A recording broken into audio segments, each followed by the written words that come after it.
Hey, everybody, I'm here at last. I'm here. I'm in. Hopefully you can all see me. And Merry Christmas from Radiocruncher and family. Oh, hello. We're getting messages coming through from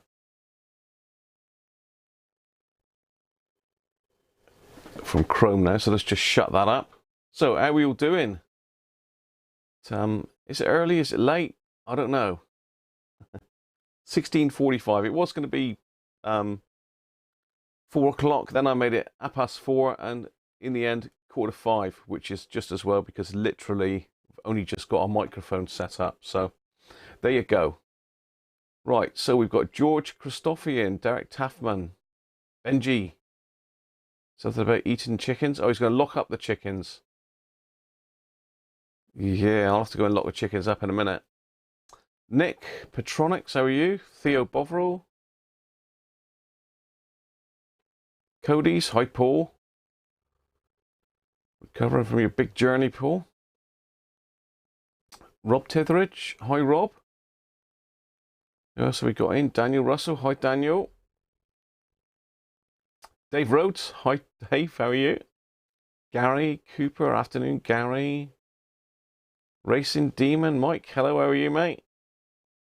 And David Roberts, whoa, full house again. Full house. So, yeah, a bit of a smaller stream than yesterday. It was a bit of a marathon, that one, wasn't it? But we got there.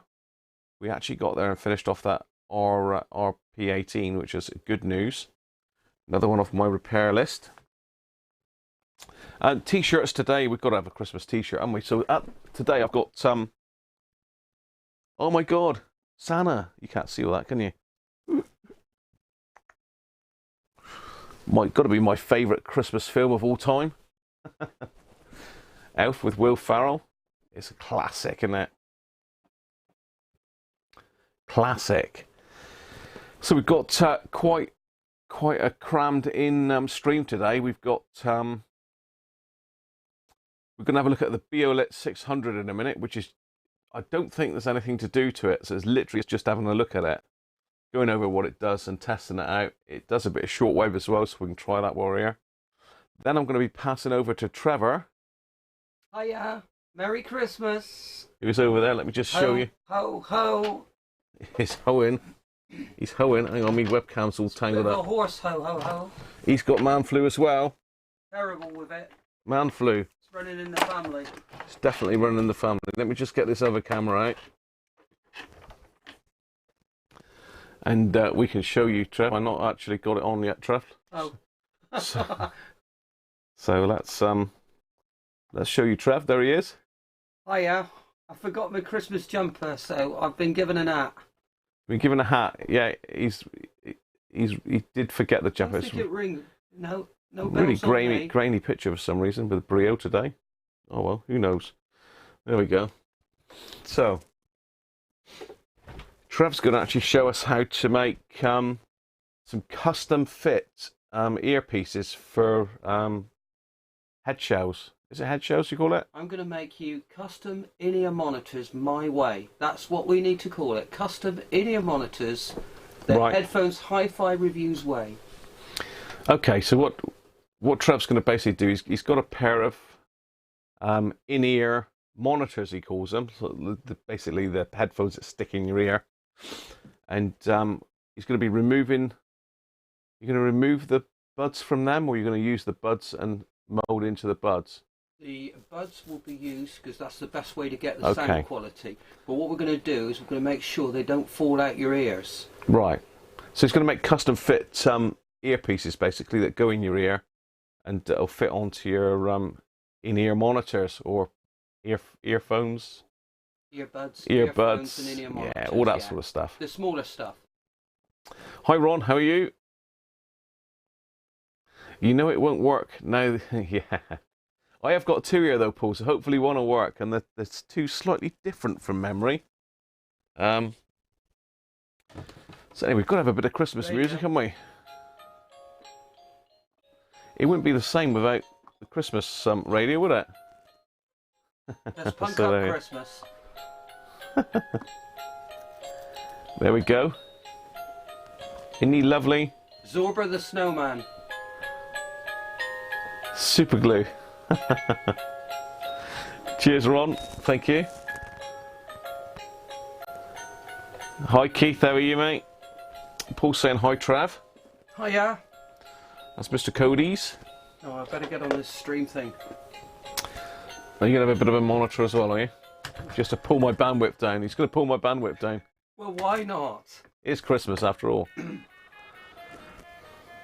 got quite an interesting beer to try today. Bad Elf, look. Bad Elf. And it fits with a t-shirt, doesn't it, really? Bad Elf. Everybody wants one of these radios now. I should put them on my web page, shouldn't I, really? For sale. I should have bought a job lot. Right, so we got a Bad Elf. There's a couple more elves in the series as well. So you need to look out. I'll see if I can do those over the next few days. I think there's Bad Elf, Very Bad Elf, Seriously Bad Elf, and it goes on. It's really good. But it's again one of these ones that's made for the USA market by Ridgeway Brewery. Not overly strong, 4.5%. It just says it's a winter's ale. It has a heavy hand. What adds the hops to this festive amber ale? So nearly 3 pounds of fresh hops goes in every barrel. Conditioned right in the bottle, so it's bottle conditioned. So pour gently and leave the yeast in behind. Bottle conditioned as well. Should be a good one. Should be good. Government warning. There's government warnings all over it. Anyway, let's crack that open. Trev's on the alcohol free because he's got to drive later. I can't handle it anyway. Can't handle it. You don't seem to do too bad normally. I get by.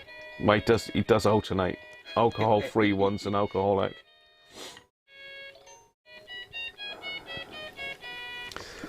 Okay, so that's not a dark ale, that's almost sort of lager coloured, isn't it? It's a bit darker than a lager, but Shandy.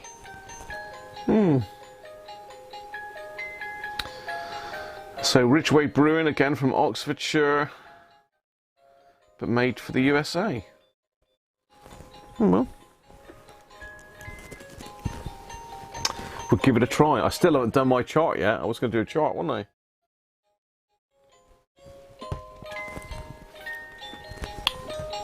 That does taste hoppy.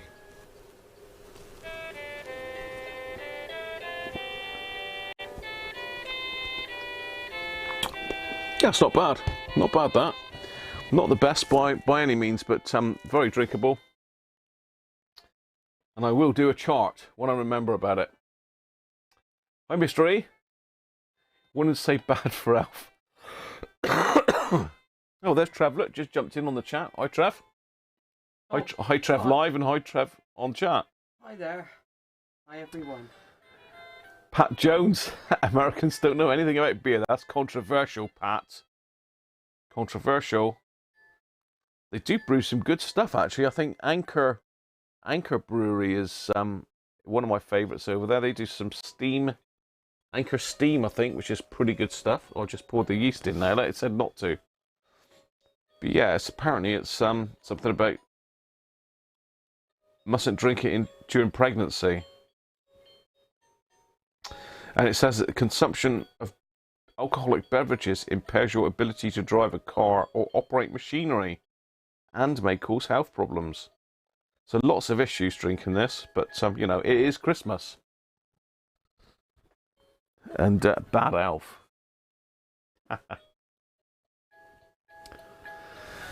Hey, Ron, you don't need to drink, mate. You can have alcohol-free. Have something alcohol-free. They're the best. What they should do is make alcohol-free Christmas beer, don't they, really? No reason why they can't.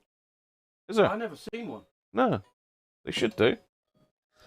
We can all get involved then, can't we? Okay. So shall we have a look at this? We'll leave that playing in the background because I know you love it. And we need it in our lives, don't we? The Christmas music. So let's just adjust my camera a minute. Let's just adjust my camera so we can see this radio.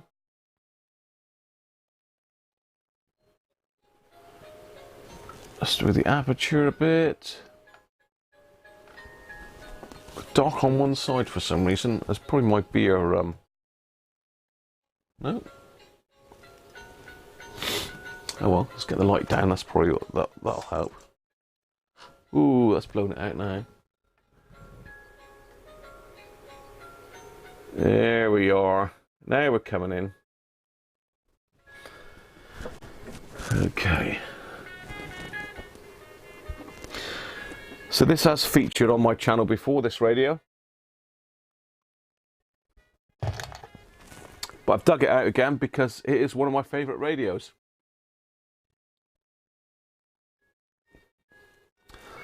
So what we're saying, take the fish out at 1725, Benji.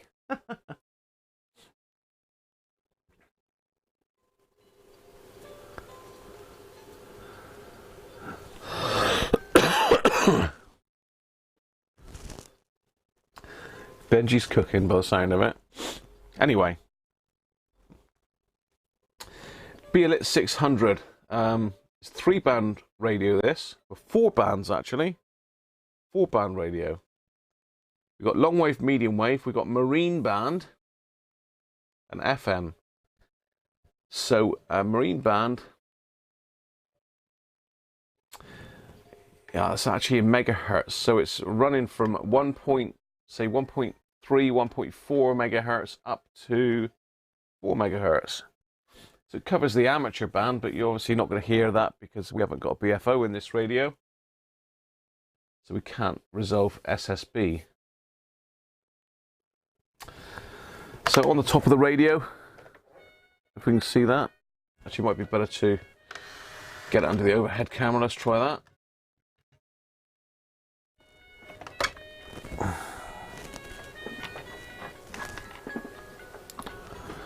Let's have a look at that. It's not a particularly nice picture.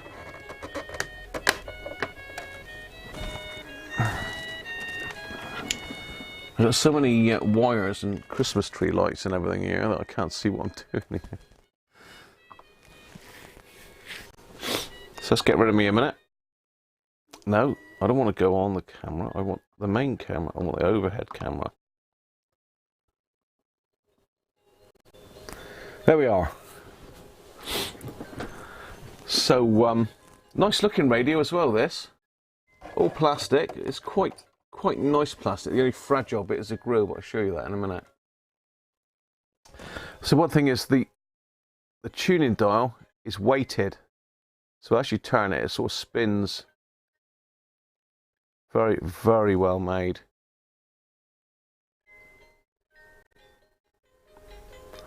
Very well made. So here we've got the, I believe that's a treble control.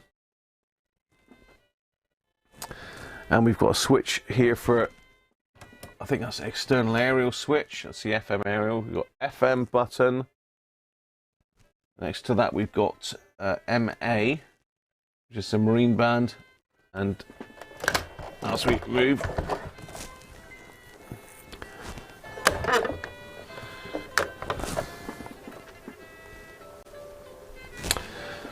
so we've got marine band, medium wave, long wave. Then down this end, just flip that round for you so it's the right way round. We've got the bass control, and also that's it on off, but it's strange. You actually pull it to turn it on, push it to turn it off, and this is our volume control.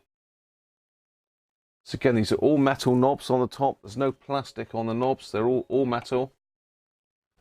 Quite a substantial top panel. And you see there we have got a tuning indicator as well. Let's go in a little bit closer. Difficult to see that because it's quite dark. There you go. So you've got a tuning indicator and a battery meter. You can see we've lost some of the text here. That's really because it's one of these radios again where the screen printer is lifted off the back of the perspex. So I've touched that up. You can't really notice it to look at it unless you look at it up really close like I'm just doing now. So let's go back to the main camera.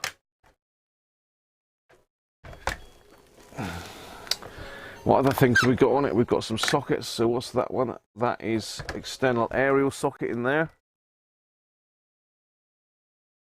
And I think it doesn't look like an FM socket, to be fair. And we've got, looks like an external speaker, but there's nothing behind it. There's no connector for an external speaker. And looks like we've got another aerial socket. So no headphone socket as such. Now I have restored this one. It is restored. It's all been polished, cleaned. I've been inside it. I've replaced any caps that needed doing. When I got it, there was a couple slats broken off on the back. In fact, there was 4 broken down here. So I've managed to very, very carefully super glue those back in position. And it, to be fair, it's holding pretty well, that. Underneath, we've got our battery compartment. Shall we have a look inside? I suppose we've got to look inside, haven't we? We've got to look inside. Got to look inside it. We've got to look inside. I need me coins. I ain't got any coins. I never got any coins, Trev. Always skint here. You know what it's like. Christmas and all that. You haven't got a coin replacement tool then? A coin replacement tool? No, it ought to.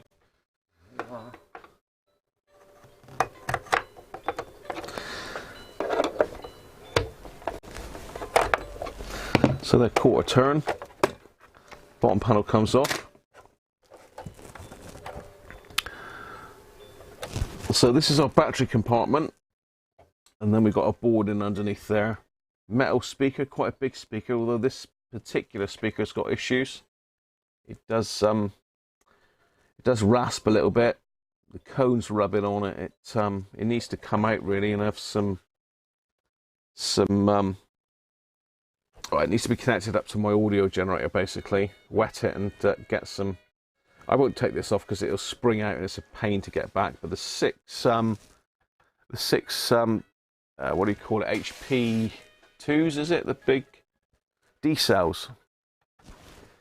So 6 D cells in there for power, and it has got batteries in it at the moment. There's just a little thing it gives it. So it's a type 1201. That's what's upside down for you. 24484 is the serial number. So I've got another one of these. I think it's a different type because it does different bands, but we'll have a look at that one in a minute. Again, the The other one is unrestored. That's if I can get this one back together, that is.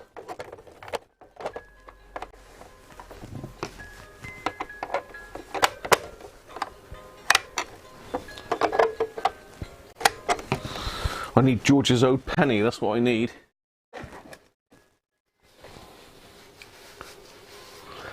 How much would a radio like that cost new? It is very much like that, that sort of design, Rob even. Dieter Rams. I've got no Dieter Rams radio, I would like one, but unfortunately they come with massive price tags. Trev would like one of those, I'm sure. Dieter Rams. Dieter Rams? German designer, yeah. He worked for Braun. Ah. They made some amazing, amazing iconic radios in this sort of colour. They're always white, very minimalistic, but very sort of clean looking. Way in front of his time he was. And they fetch a hefty sum nowadays.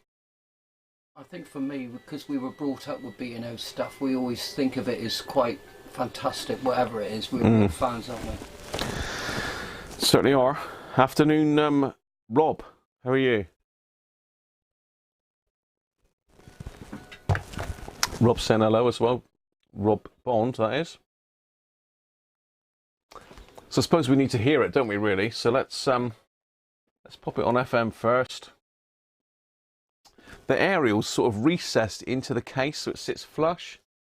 You just got to get your fingernails on it and pull it up. Again, another fairly fragile part of this radio is the aerial. This one's bang on.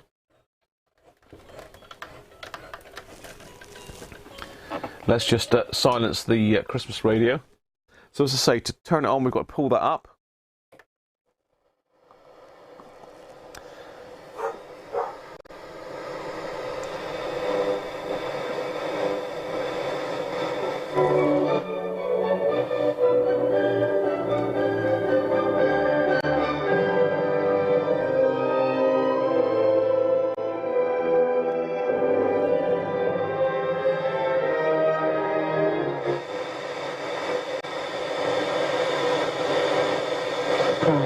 A broadcasting masterclass for the last 3 hours. Look at him nodding. Is that, yeah. Straight on, sister. Ladies and gentlemen, boys and girls, welcome along to your marvellous Monday tea time extravaganza. This is your...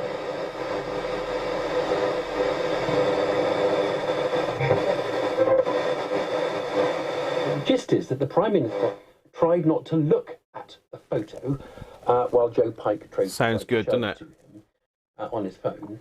And indeed, Boris Johnson briefly took Joe Pike's Sounds great phone in here. to Sounds amazing. Stop it being put in front of his face. Later So in bass, the day, Mr. Johnson take the bass was off and the asked treble off. about that Make it flat. Today, when you're shown that picture of the 4-year-old boy on the floor of an A&E department, you take the phone away and put it in your pocket.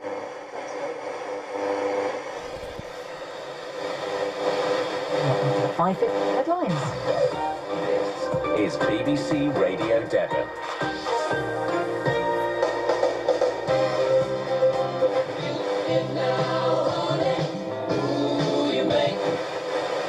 It's really sensitive as well. It sounds good, doesn't it? Sounds lovely.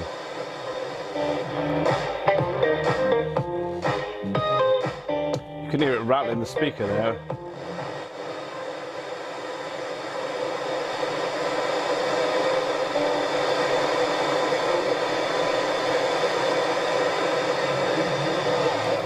So there we are. That's FM. Let's try medium wave. Again, that's not going to work very well on here. Oh. The pots have gone scratchy.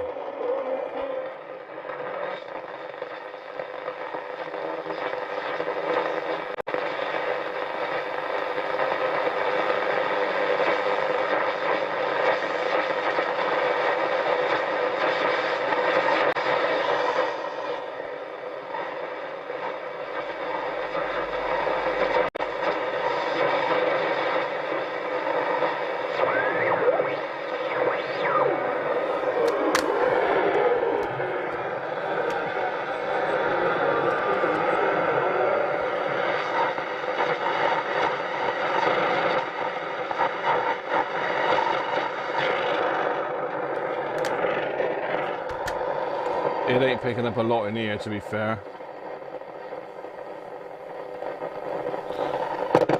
Long wave.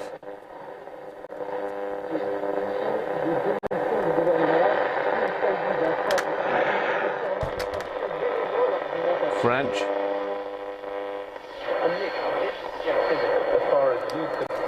Radio 4.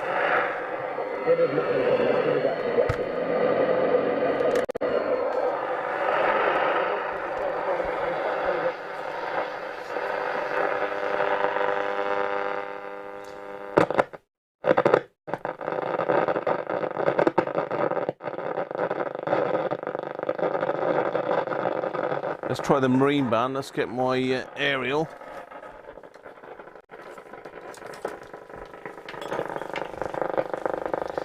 So.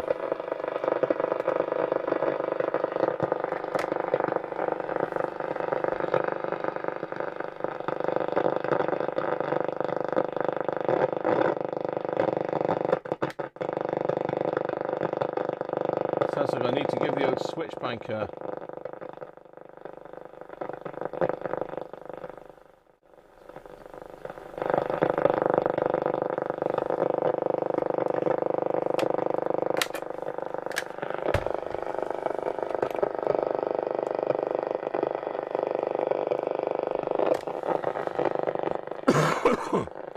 it clearly fits in that socket there.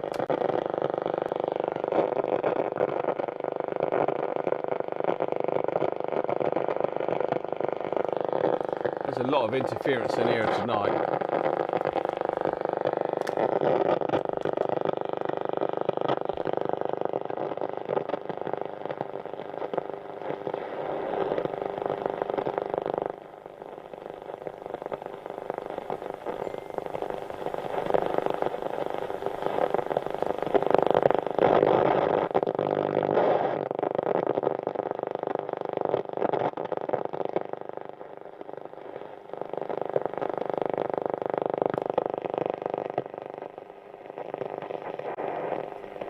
No, not picking up anything on marine band, but it's unlikely. I mean, it's a nighttime band, marine band.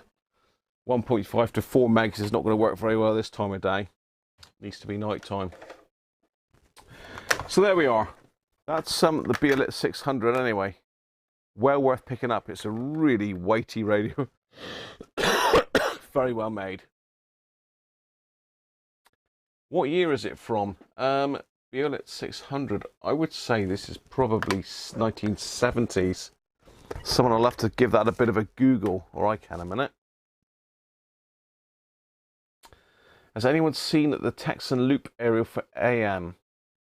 Yeah, if you have a look at Simon Spire's channel, Ron, he did a video on that. Does seem to work really well. He reckons it's a cell phone charger causing your interference. It could be my actual cell phone, which is just in front of the radio. Yeah. That could be an issue. And yeah, we have got, I mean, I've got loads of plug sockets back here. We've got that one. I can go off because that's not charging anything at the moment. Got to be careful. I don't want to turn the camera off. So I've got one more. So just let me go and get the other one a minute.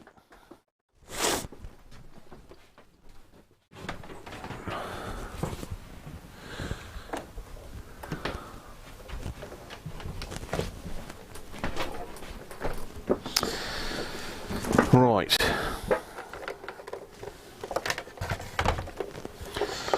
So let's find my cloth. We'll give it a bit of a wipe over first.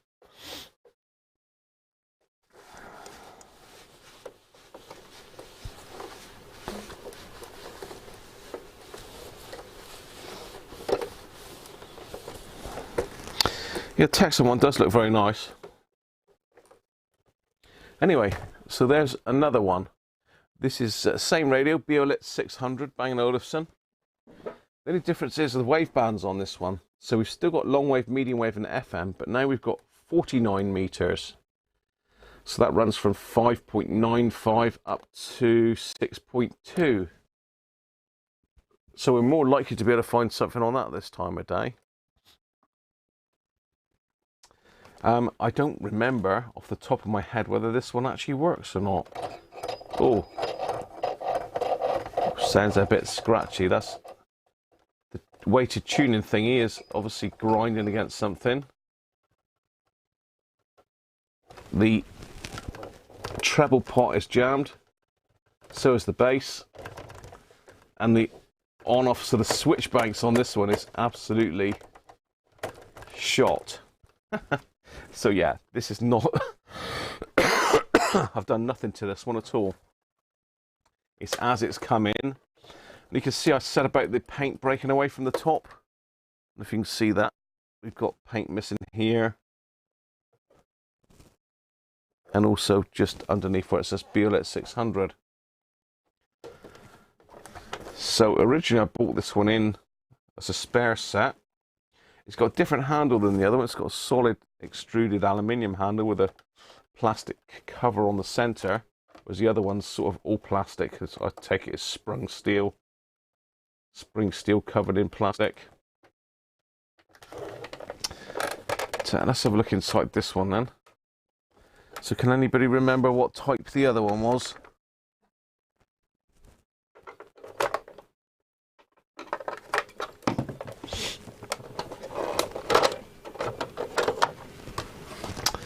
(1202) still. So this one's got no batteries in it, but that's the battery carrier, and you can see that's, yeah, that's had it.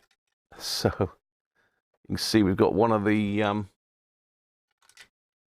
battery tabs is actually broken away. So this one is in need of pretty much full restoration by the looks of it. Can we get on? Yeah, we got broken battery tab inside as well.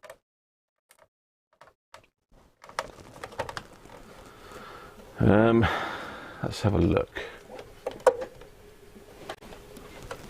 We could get it out of the case, I suppose, and have a quick look to see if we can get it working, can't we? Those pots are going to take some cleaning though. Let's just take the handle off. Should just be able to push that down on both sides. Knocking stuff down off of the table again. What's come to visit us now is an AF117. Just said, hello Graham, I'm here.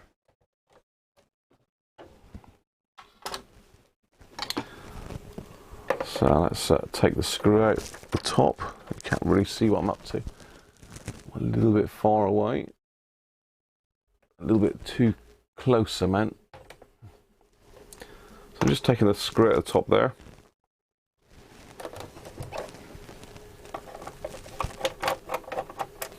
Although I can't remember now how I took these apart last time. There's a screw in the bottom.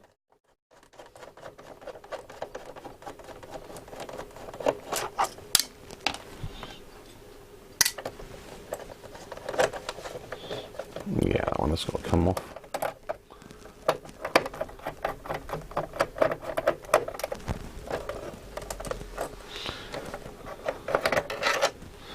So that comes off. Same on the other side.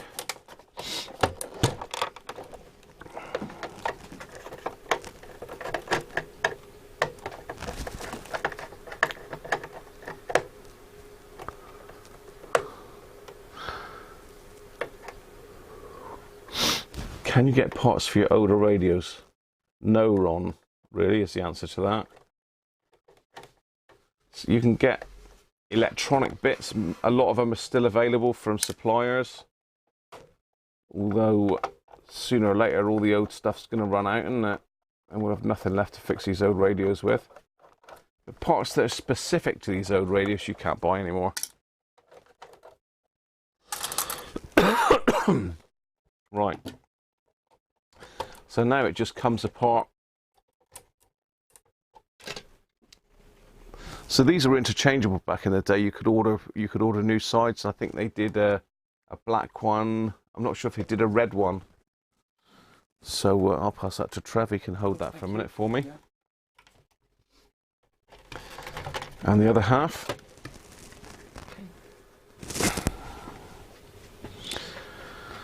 Let's have a look inside. This is so well built. Just put that to one side out of Trevor's way in case he decides he's going to take it home. Oh no. You don't want a Bang & Olufsen radio, Trevor. Well, yeah, but I'm going to say. What about the space? What about The space? I dare say I could find a little. I'm sure you'd find somewhere to put it.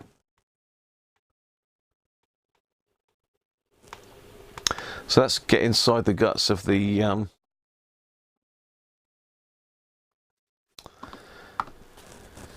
Bang & Olufsen then. And we have got we've got AF116s in here, I can see. We've certainly got an AF116 there. That one I can't quite see. F115, and there's another one. Where did I see that one too? I'm sure that's all three. Oh, there's another one underneath there as well. And that's an AF.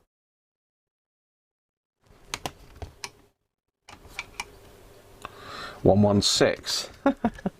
So even the Danish got suckered into these AF11 series transistors. Look. So it's got to date it late 60s, isn't it? Early 70s. Has anybody Googled it yet?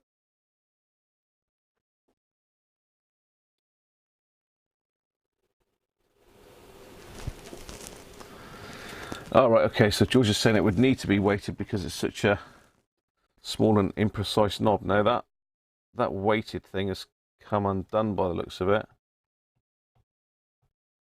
So that would need to come out. It looks like the bottom bearings come undone. So the metal is just out of shot here, really. But this is the weight for the tuning. Just there. And you can see it's wobbling about, so it looks like the bearing is broken away on that one. So I've got to watch that because it looks like the tuning dials, the tuning cord, is rubbing on the tuning cord is rubbing on the circuit board. Not good. And once again, it's a complex tuning dial setup by the looks of it. It goes round here, down through there, up, around, back and around over here. Whew. You don't want to be touching that, people. So that explains why that's seized up. Volume's okay. So you can see it's well made. It says quality speaker. Scandinavia. Can't see what else it says on it. What does it say? Roshwith, I can't pronounce that. But it's all nicely laid out. Let's flip it over. So it's got a monster speaker. That one's not rubbing either, so that's good. So switch bank, that all seems to be working. These are seized solid though. Can I get some switch cleaner in there? Let's flick you back onto the main camera a minute.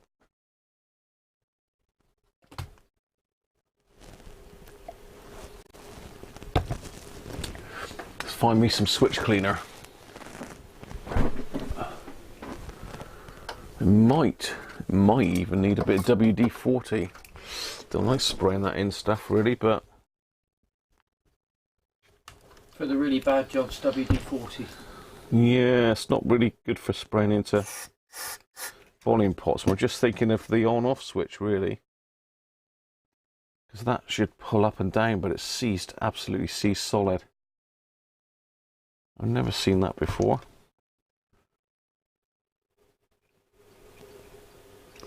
Can I get in? I can't even get into there, can I?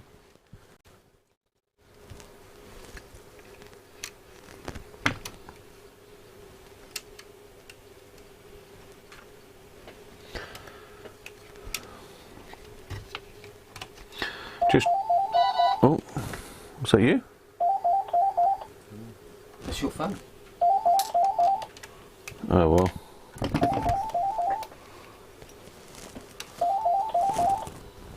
I don't know where it is, Trev. Oh. There's an answer service on it, so if it's important, they'll leave a message, hopefully.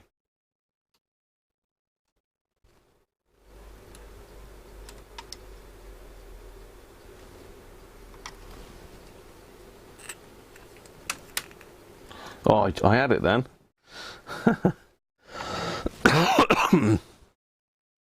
Excuse me. Got it. Not that it can do a lot because at the moment it's solid.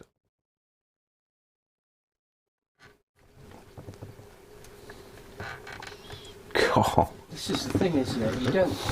You're hoping that it's all it is ceased, but I suppose there could be a multitude of things causing it. Ah, so the treble one is moving now. There we go. I've got the treble back.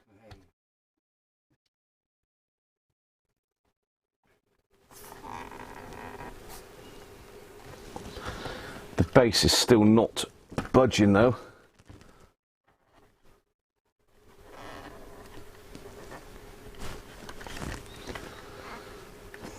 Oh dear. That is solid as a rock.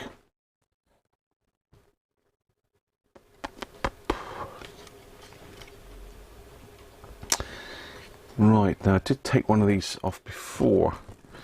Is that my phone, Trev? Might be somebody's tried to ring me.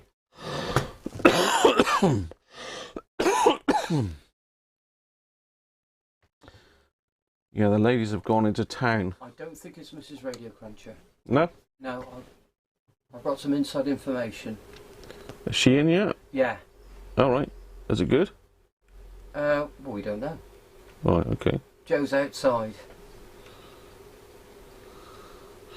Now, Mrs. Cruncher's down at the hospital today. Gone down with Mrs. Headphone Hi-Fi,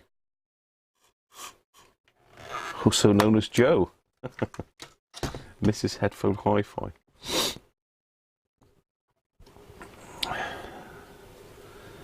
Let's give the volume pot a squirt while we're in here.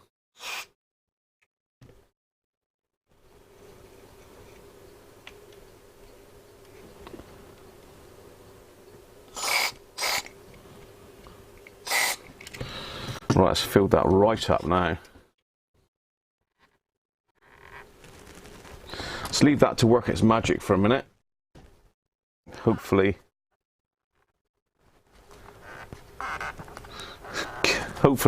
it'll work its way in. It does take time.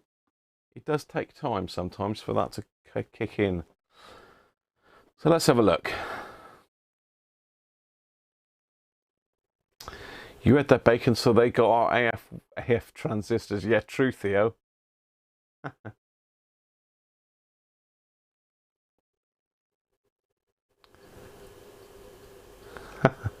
That's all right, Keith. Got to love this, the auto text, haven't you? It is very well made. It's not very service friendly, Mike. To be honest, it's a little bit Grundig-like, if I can say that. It's a bit like the Grundigs. They're very difficult to get into. Deoxit's good stuff.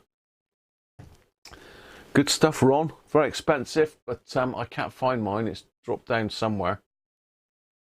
I'm gonna have a New Year's clear out in here and try and revamp my workspace a little bit, and somehow try and get some tool pegs or something in here. I don't know exactly how I'm going to do it yet. I don't know. Trev's looking around here as if to say, how the hell's he going to do that? Got to hang stuff from the ceiling, I think. The only way. There's no more. There's no more space. So I'm using Servicol there at the moment, which is something that we can get quite commonly over here. It's a lot cheaper than Deoxit. Deox, it's something like 20 quid over here. This is like about 5-6 quid service. So isn't it? I haven't bought any for ages because it lasts a long time. I do get through a lot of Deoxit though. So our treble pot's freed up. The bass pot, an on-off switch, ain't budging at all. It's going to be difficult to turn it on. I'll have to bypass the switch. Can I bypass the switch?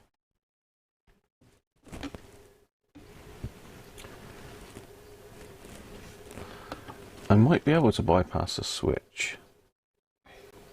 Some meteored cabling in there, isn't there? For radio. Yeah, it looks like it's some sheathed, Trev. Yeah. So it looks like they put bare wire on it and then put sheathing over the top of it. It's not screened, it's just like a braided sheath. Wow. It is a big old speaker in it for a small set. Similar to the Hacker speakers, I suppose. If we take a Hacker Hunter speaker, let's grab that one. Not quite as big, but not far off.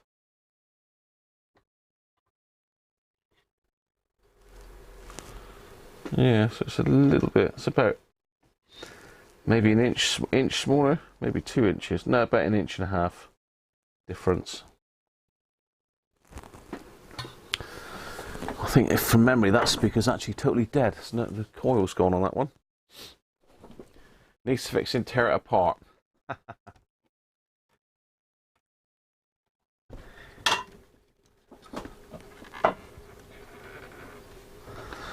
That is C solid. There's not a lot I'm going to be able to do to that, George, unless I take the whole switch out. Taking this top panel off from memory is a bit of a trick, because the actual tuning indicator goes through a slot in the plastic, and it's a devil to get it out. I think, in fact, to get it out properly, you've got to literally take the tuning thing out altogether.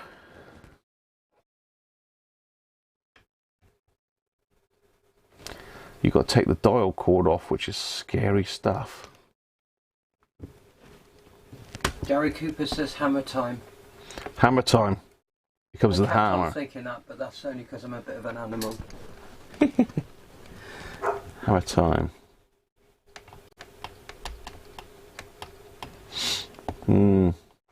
Yeah, this needs a bit more work than we've got time for today, I can tell you that.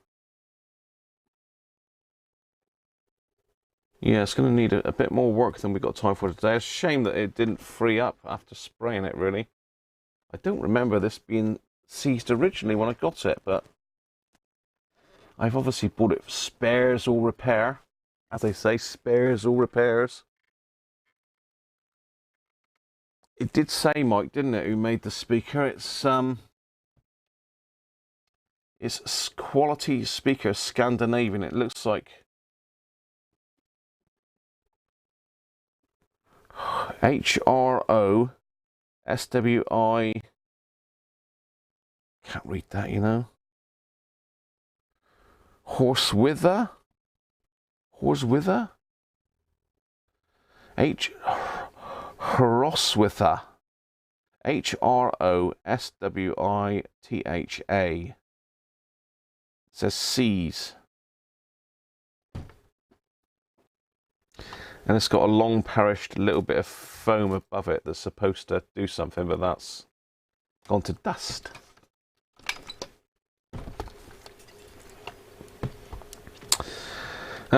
Right.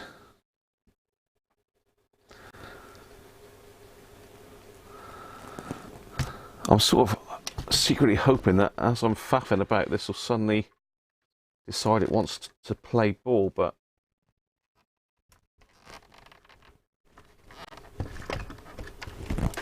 I don't want to get any tools on it because it is metal and it will damage it. So that one's gone, but this one won't. It's hurting my fingers trying to do it, to be fair.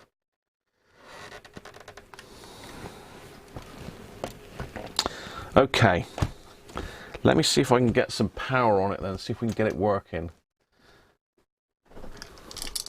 So what is it? It's 369 volt.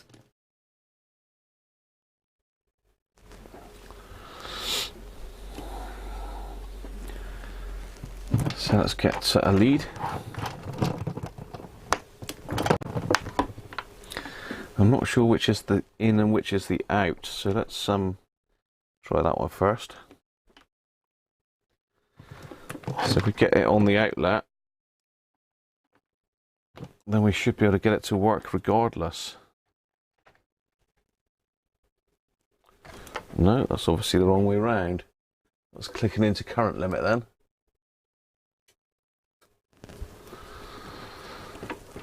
So is it positive earth?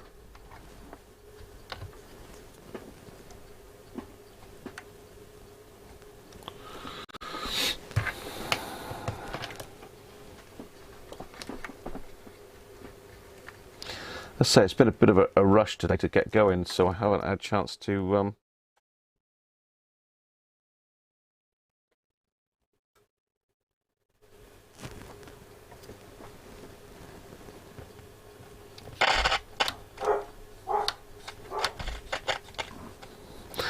yeah, so it's positive positive ground. What have we got here? It's working.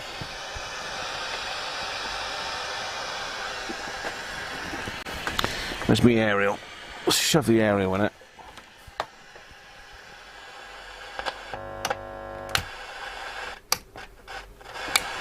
No, it's done like that.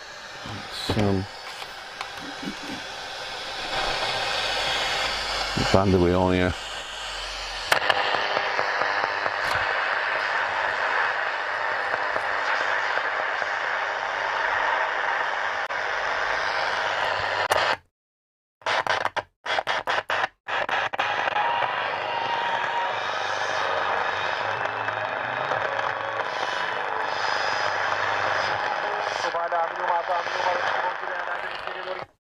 Trying to see what band we're actually on here. That's FM.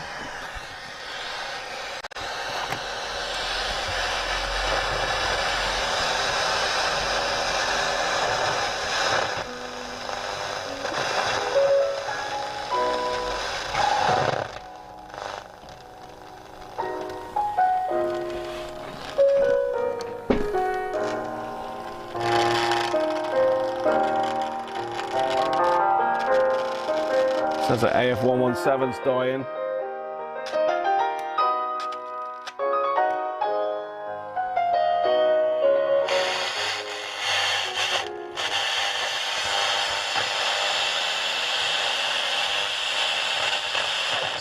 So he's Carolyn, he's not making policy there. He's saying, oh, don't take anything I'm saying terribly seriously. I'm just making this up. Yeah, not BBC currently. Now, there is this phrase, the dead cat. You're having a bad day. Yeah. Everyone's talking It does about sound some nice. interview where you grab the journalist's Even in phone, this put it in your state. pocket. The main issue is a boy on the front of the Daily Mirror, and suddenly this pops up out of nowhere. The dead cat. Tom Watson.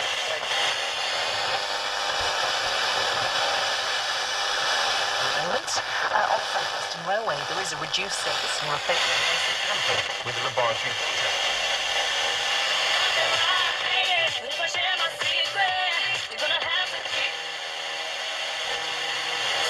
Hey, after 6 tonight, we've got an update for you. Don't know if you were listening last week, but we've been playing that song a lot, This Is Real.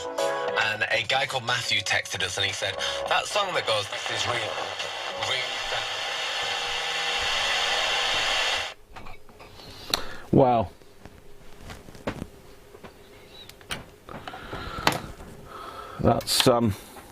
That's working, which is amazing that the AF116s and 115 are still okay.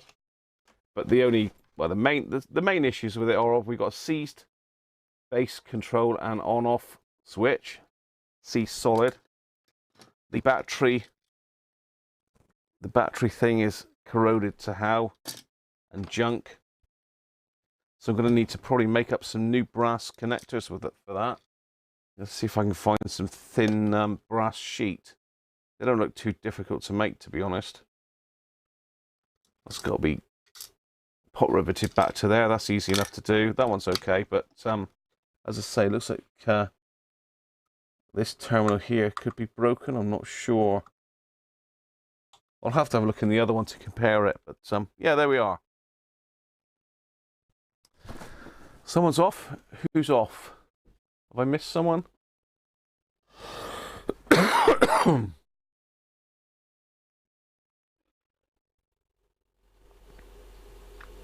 Drop it in the pending bin. Go to plan B. 26 letters. What's going on in here?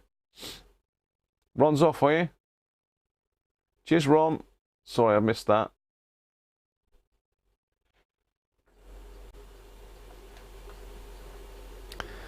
So, we got it working, but it ain't brilliant. It needs a fair bit of restoration, that. I think it's good that the AF transistors are okay still. I'm surprised at that. Yeah, I was surprised at that. So we've got to sort out the tuning. Got to sort out the volume pot that's jammed. Not the volume pot, the bass pot, and the on-off button, which is jammed. Other than that, I think we're going to be pretty good with that. Be nice if the AF 117s don't need doing. 115s and 116s, that is. So there we are. That's that one, the black AF11. What am I going on about? The black Beolit 600. Had to have the goat of doom there, Trev. I don't know what I'm talking about again. I've made a right mess there for Trev. Can I have those two covers back, Trev, please? Yes, of course. Cheers, that's one. Make sure we get these the right way up. Just put this one back together.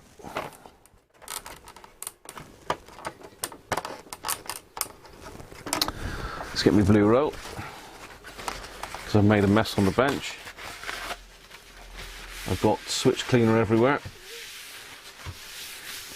I don't want that all over the front of the radio, ideally.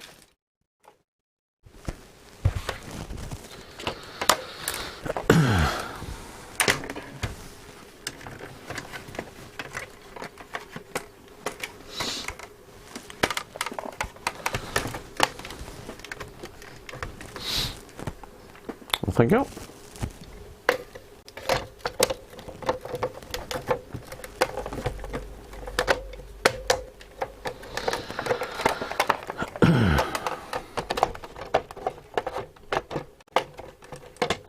Come on, get in there. Got that side on. This one doesn't want to go on for some reason. That's better.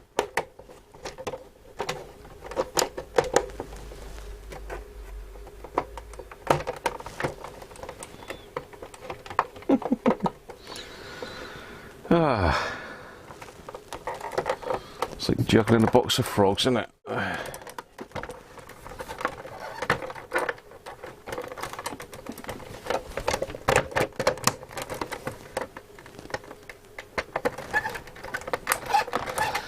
Any of you ever had one of these or worked on one of these before?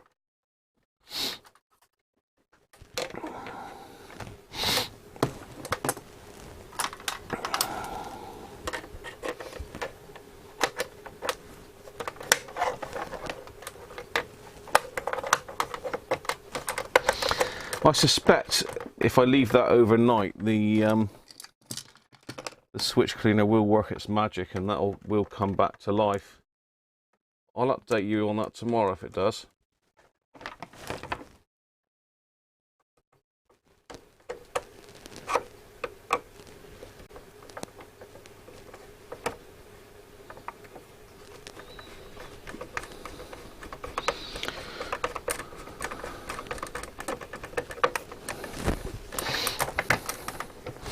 Putting it back together, and then we're going to throw Trevor in the hot seat.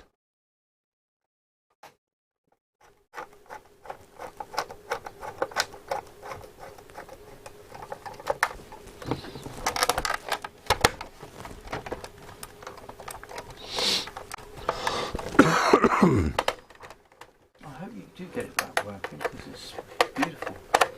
It's obviously is working. It's just It is working, yeah. Yeah, the on-off switch is just C solid.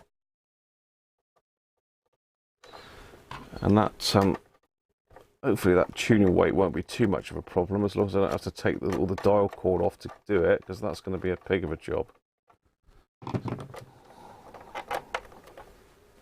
To be honest, your jobs are pigs of a job. True. They often end up being far more than they seem to be. They nearly always are far more than they seem to be. Like this was just going to be a quick demo of this radio. There's going to be no taking anything apart, but once again, we've had to get inside the thing. That's not quite gone on properly there, is it, that back one?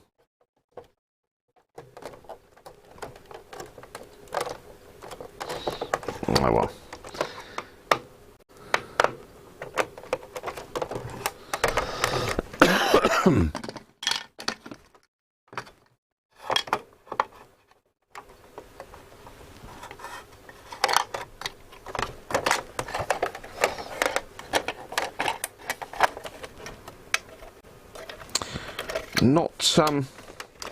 Not the easiest radios to work on, as someone said just now. It's going to be a bit tricky.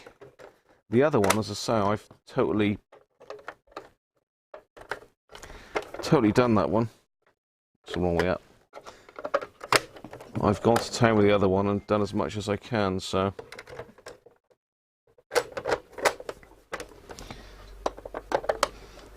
I don't remember the other one having AF117s, oh, 116s and 115s.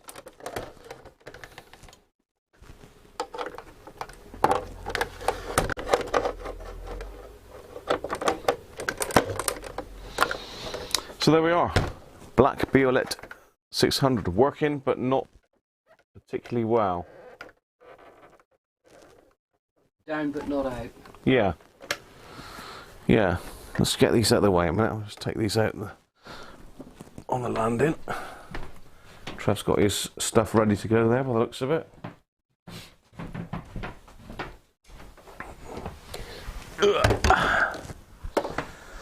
There we go.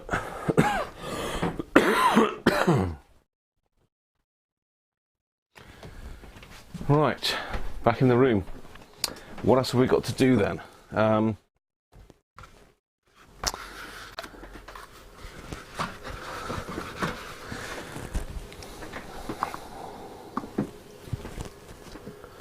So I think it's almost time to hand over to Trevor. Trevor has got his own YouTube channel. Let's see if we can find the link to that, and I'll pop that up for you on the screen. Keeps going on about my keyframe rate. It doesn't like my keyframe rate.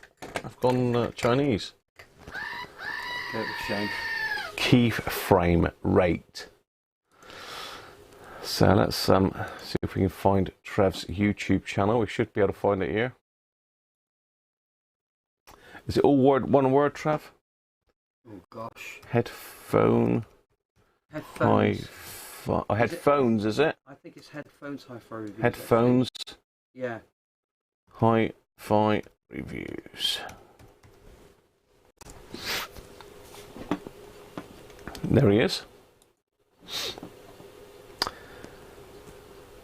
He's only got 115 subscribers, so we could do with some help.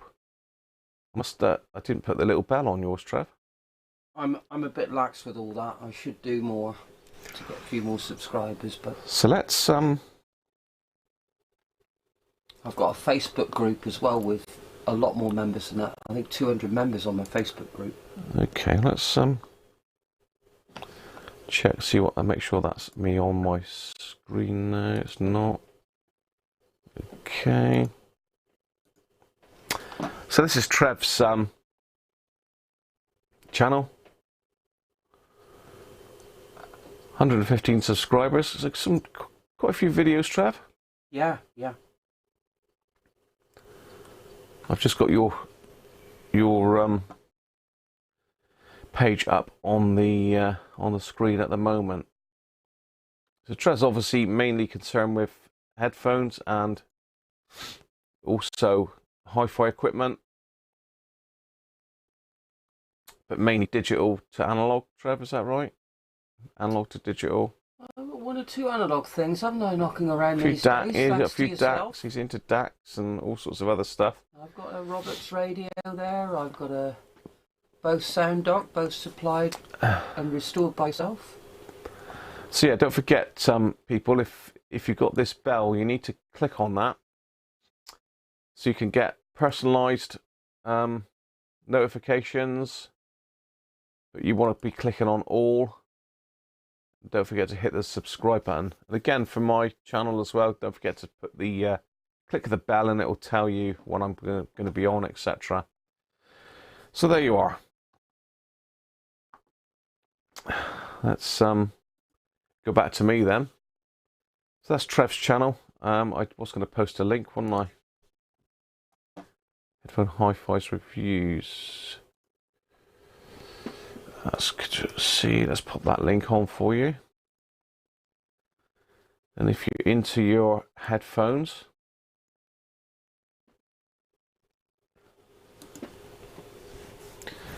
there's a link for you.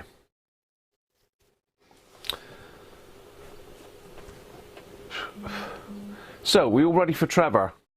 Are we all ready for Trevor? What we haven't done is giving him a little title, isn't it?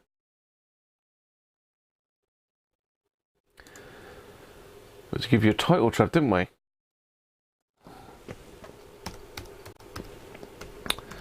Headphones Hi-Fi Reviews. You have a little title, Trev, haven't you? For what? This next bit? Yeah. World premiere. World premiere. Yeah. Apparently this has never been done before. Never been done before, apparently. So, big drum roll. Let's change over. Let's get Trev in the seat. There you go, Trev. Over to you, boy. Thank you. And I'll mess with cameras if needed. Great, thank you. I better get my beer, haven't I? You got to go, Shane. I'm going to put this. I'm going to swap microphones.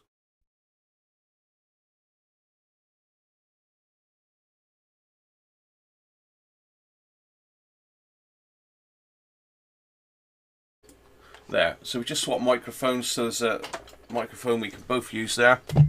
Hopefully you've got room there, Trev. Okay, thank you, bro. Step in. Okay.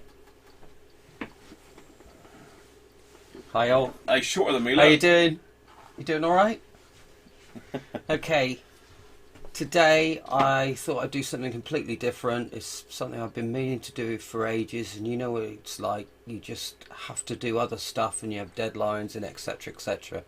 when you're reviewing for manufacturers and such. So I've never got around to showing people what I can do with in-ear monitors and earbuds and Bluetooth portable devices, but basically I can change them from the standard fit in the ear with the tips and the shells and just putting them in your ear and hoping for the best, which normally when you're sat still or you're just walking around slowly it's fine, but when you start running around or doing exercise, or when there's problems with the weight of the cables, for instance, or the shells are just too small or just too big for your ears, then you start thinking about, well, how can I change this? Do I need to buy some new earphones, or can I actually do something with the earphones I've already got?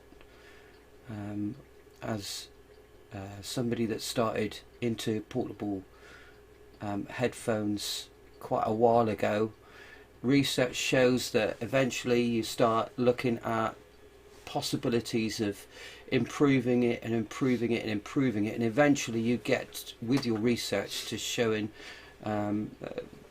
different manufacturers that do custom in-ear monitors. Custom in-ear monitors came from the concerts, and the first people that were involved with custom in-ear monitors were the likes of REO Speedwagon, AC/DC, people like that. A guy called Jerry Harvey was credited to be the first person that started looking at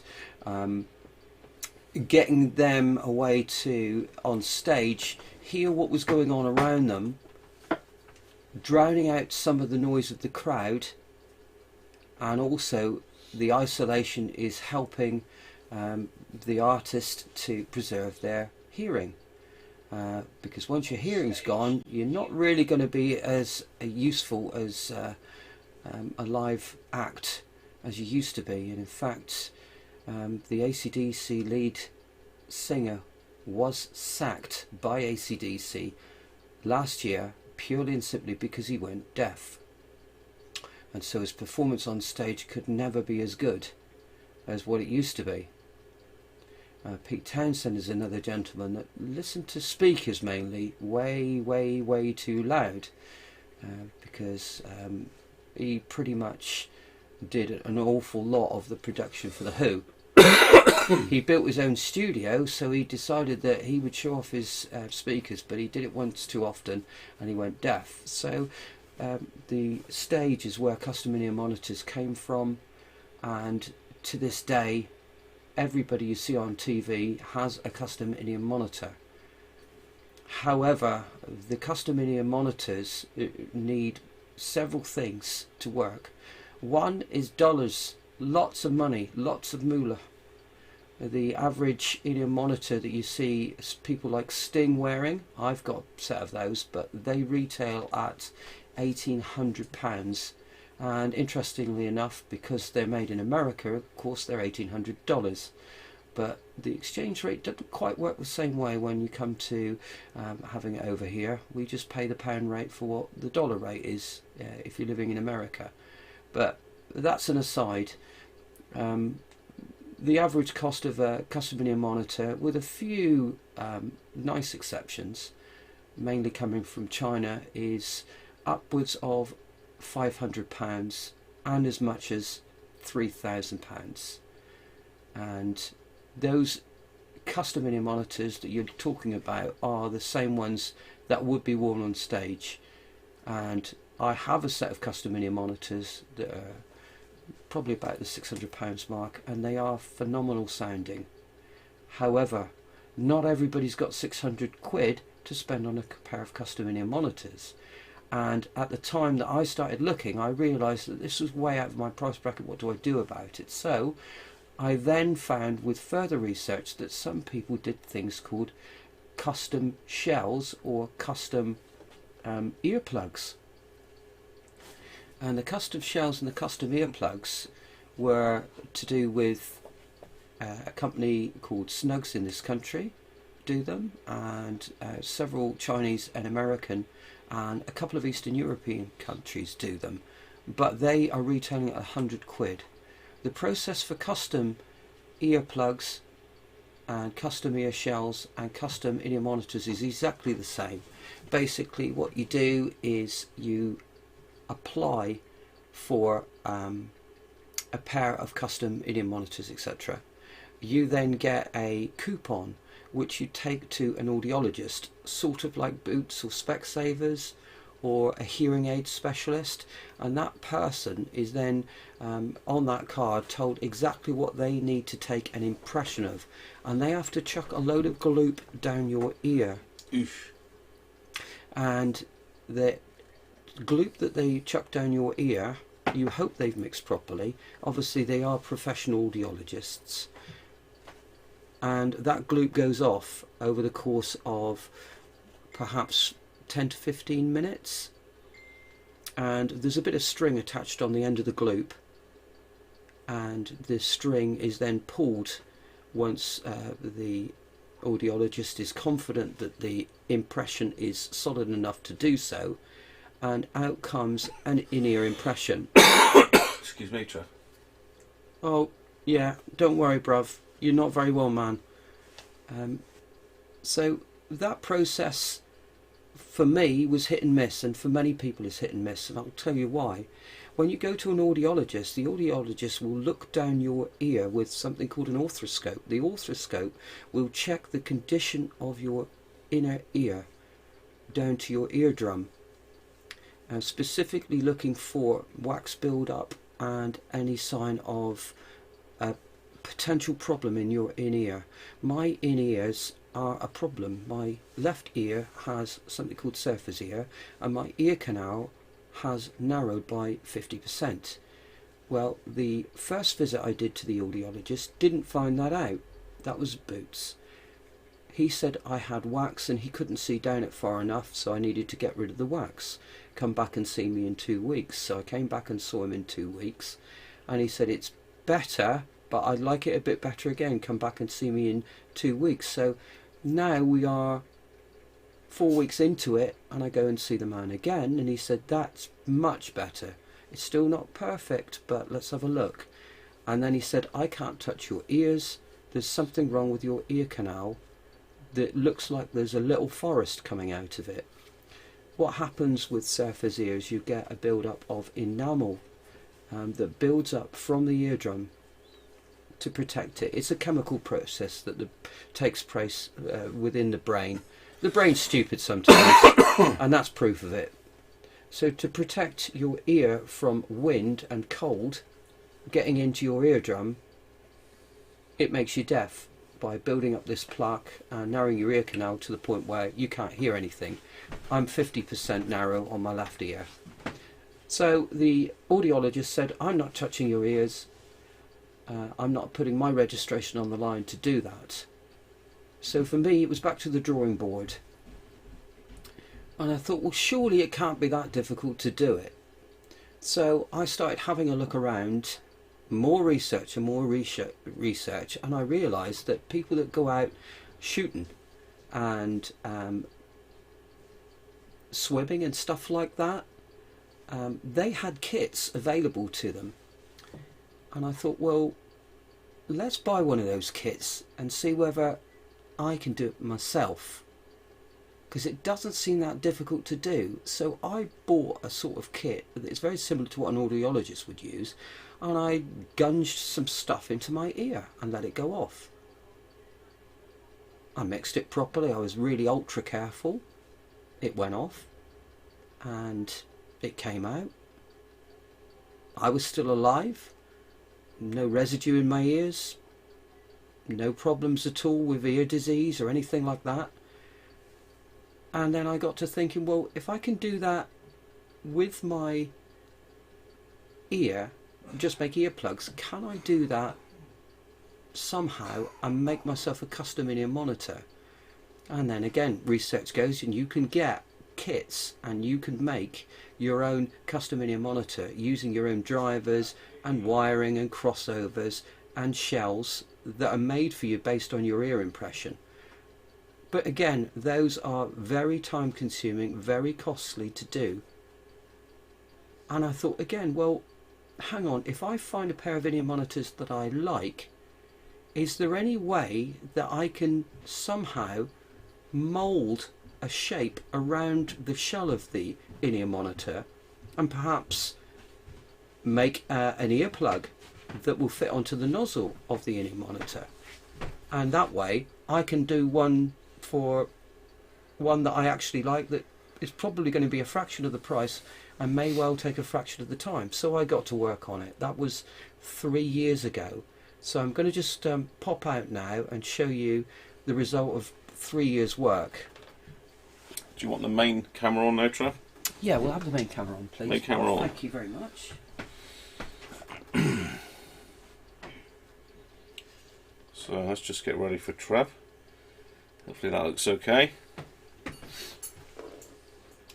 He's got the goat of doom ready, the old screamer, just in case he makes a cock up. You don't get away with that.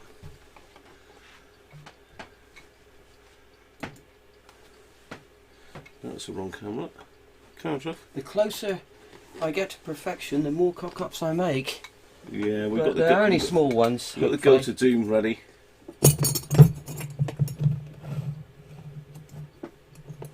Okay.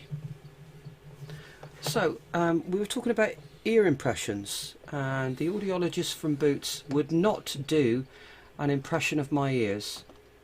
What you're seeing here is something I did while Graham was getting ready. This ear impression is a world first. That's the first time you're seeing something made by this process from this material. Okay, this is my left ear. On this, you're looking at the top of my ear, and down here is the entrance into my ear canal, almost going into the second bend of my ear canal. And we're going to put you back onto the main cam now. You're on the main camera. Oh, we're going to put you onto the... Where do you want to be? What's you? We're going to put this into my ear. Well, I can probably get on that, Trev, better with this one, to be fair. So let's just a sec, Trev. Let's go back onto the main cam. We're going back onto the main cam. I'm just going to show that again for you. You notice all the different little colours on it? We'll look at that. You need to get your bobble out of the way, Trev. Oh no! Check your bobble on the other side. Flip him over. There you go. There you go. Pull your hat back a bit, and then we're in business. Does that look better? Oh, amazing. Okay, so I'm just going to put this in. Don't move your head much, you'll be fine. So put in, Cameraman's twist, amazing. and look at that fit. I can hardly hear what I'm saying. It sounds like it's not actually being said out loud, and that's only with one of these. But that What, would be Trev? Hey? exactly. What did you say? So that would be with just one of these ear impressions. That's what an ear impression would look like. That would be sent off from an audiologist to a custom ear manufacturer. They would look at that, they would take measurements of it, they would draw it, and then they would make the custom in-ear monitors based on that. And I got to thinking that I was reliant, if I was sending off for a custom in-ear monitor, on the audiologist to know exactly what the custom in-ear monitor manufacturer wanted, and I would be reliant on the custom in-ear monitor people making exactly the right fit,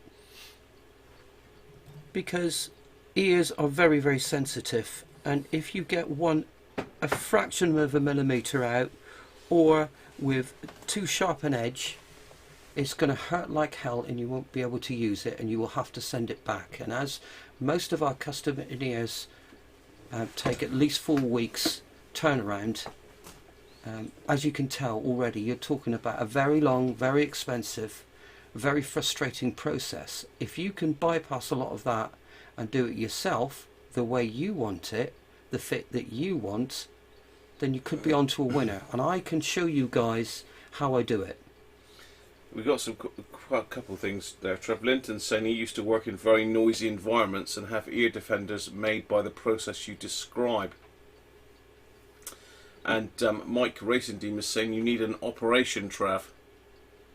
What, a lobotomy, No, Mike? He's absolutely right about the operation, but I don't need the operation yet because I've still got hearing. My hearing isn't affected, so I don't get constant headaches. I don't get sea legs, and I don't get nauseous feelings, and I don't get ear infections. Once they start, I may well need an operation. And the operation is a lovely one, because what happens with the operation is you go to see this guy, and one person's got suction and the other person's got a little hammer and chisel, and what they do is they go into your inner ear and they start chiseling away at the enamel that is growing out, and they suction it out. So it's enamel, is it? Yeah. Like teeth in your ear? Correct. Oh, nice. It's horrendous, but it's a chemical process to try and protect the eardrum from damage that's caused by being cold. And when you're surfing with a predominantly southwesterly wind, the wind will blow into your ear. And I was stupid enough to find out too late that I got this damage, And now obviously I wear earplugs, and as you can see, these ones here, you know, they took me probably 15 minutes to make, and I don't know if you can get an idea of the colours and such. I'm going to show you how to make them. I'm going to show you what I used. I think we took a video of the initial process earlier, which I think will be uploaded. Hopefully it will. I could check a minute, Trev, if you want me to. No, there's no rush. No, it's fine. So we need to show the process to how we got to that stage, don't we? Really? Yes. So I'm going to show you. You're thinking, well, what's he got in that dirty old bowl? Well, the dirty old bowl is my mixing bowl. I chuck all the plastic pellets. I chuck all the plastic pellets in my mixing bowl, and they eventually solidify at 60 degrees, and they form these bits once you work with them. So in the way that you manipulate blue tack, in the way you manipulate blue tack, you just work on these to the point where you're happy with the colour and the texture of them, and those are rock solid. They can't be bent. They're almost, this one, because it's quite thin, it's just about got enough flex to bend. But so this is ones that you've put through the process that we did earlier on the video. We've done a couple little videos on how to get to this stage, really. Yeah, exactly. So we need to pop those on in a minute, probably before you do the next bit. Yeah. So this is 90 seconds in a microwave. Creates this type of effect from plastic pellets to this. And the reason why these are all sorts of different colours is because these are all leftovers of other custom mini monitors that I've done. Oh, hang on, have we got a goat of shame for somebody here? How do we do this even? Push him down, the base of him, not the goat. Well, that's better. I knocked over your glass, but it landed on the base and still full. That's incredible. It's because you should have it over there. Oh, I beg your pardon. My fault. My fault. So where were we? Yes, we had a disaster, but it seems to be okay. It seems to have worked on it. So we eventually get to this point. Now, to work these around the shell of an in-ear monitor takes a lot of trial and effort, basically. It is not easy.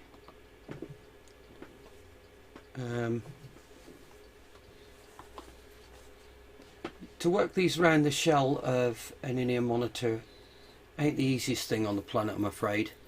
A lot of trial and effort, but it's the same as with anything. If you're careful and you just take it one bit at a time, and you don't try to rush it, and you don't try to put too much heat on, hopefully you won't affect the cable around it if you've not got cables that are detachable. If the cables are attached to permanently to the in-ear monitor, that does complicate things slightly, and you just got to be very, very careful. You just need to times you will need to apply heat not only to the things themselves, to the plastic itself. You'll have to apply a little bit of heat once they're on the shell, and also possibly a little bit of heat to the shell of the in-ear monitor. I'll show you how it's done. It's just a case of going carefully, but I showed bruv downstairs, and we, from having a load of plastic pellets in my pot, we had a earplug that could have been used for surfing or swimming, or a bit of noise defending. Within, I would say, 4 minutes of them being in a plastic pellet form, they were a really nice looking pair of earplugs, and that was 4 minutes work. So The next stage that I will need to do, and I don't know where this sits with what Graham's got lined up, is I've got to actually now do a pair of in-ear monitors. Excuse me. And they will change from a pair of in-ear monitors to custom in-ear monitors. Custom in-ear monitors, or whatever you want them to mean. But to me, a pair of custom in-ear monitors is a pair of in-ear monitors that fit you and you alone. And a pair of universal in-ear monitors, which is the standard industry design that is sold everywhere, is what we start with, and what we end up with is something that Graham wouldn't be able to fit in his ears. They wouldn't sound right in his ears. They'd only sound right in my ears. And so that, to me, is a pair of custom in-ear monitors. I've decided, after a lot of trial and error, that the actual tips around the nozzles of the in-ear monitors is normally the right way to go. And you know, there are many different types of silicone, rubber and foam tips available where you can customize the sound to your liking, whereas if one starts using the relatively cheap plastic pellet method, yes, you will get it deeper down into your in-ear canal, but I don't personally find that I achieve as good a sound as I can by messing around and getting tips that are right for me. So that's why I've chosen the route of just simply going around the shell and not going the whole hog of doing what you would see on stage as a complete custom in-ear monitor. What we end up with is something that is a sort of a hybrid between a universal in-ear monitor and a custom in-ear monitor. But the difference between my way of doing it and a custom in-ear monitor is a custom in-ear monitor, once it's done, cannot be changed. If it's wrong, you have to send it back and they have to cut it all off and start again from scratch. And if they get it wrong again, the same process again, and that will take a long time, probably 4 weeks. And then if you're talking about coming from America or China, maybe another 2 weeks, maybe a week to ship it each time. Whereas with me, I can make them to a reasonable level of build quality within 10 minutes. Obviously I'm going to try and make them a little bit quicker because, you know, we've got time constraints here. Well, we haven't got time constraints, but we haven't got time constraints. Do you want me to take over and show this video, Trev? Or are you let's still take over and show the video, so you know, because I haven't explained a lot about the actual start process, and it will make much more sense if you see the video. So we took a video downstairs, so we're gonna let Graham set up this cookery lesson that we're going to show you about how you start it all off and what I'm using, and then you'll perhaps get a better understanding of what I'm going to do as the next phase. So I'll put you back onto Graham now.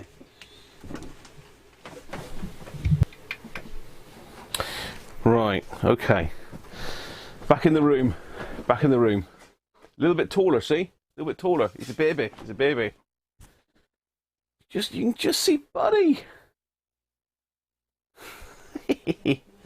Anyway, I'm back. I'm back in control, people. Right, so what we're going to need to do is share my screen because I don't think it's fully uploaded yet. It's taken an age to upload as usual. So basically we went downstairs earlier, and this is how Trevor got to where he is now with these little bits of plastic that he's done. I think they're plastic. I don't like to touch it really. Yeah, they are. That's pretty hard plastic now, but it wasn't earlier. So let me see if I can share the screen, and we'll get the video up and running. Still only showing the first video. Let's just refresh that. The second one should be there now. No, it's not. Okay. Well, that's strange because on my phone it's shown as uploaded already, but actually on the internet it's not.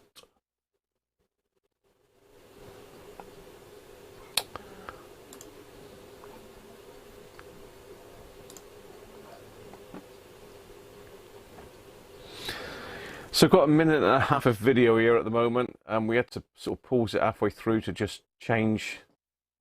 But I'll stick this on anyway. So let's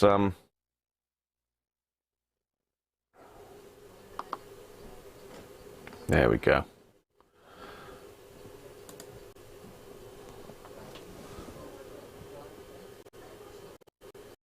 Okay, people, we have here Trev from Headphones Hi-Fi Reviews, who's going to show us how to make some custom earpieces, some custom head shells for in-ear monitors. So Trev, what were you doing then? Thanks, Brad.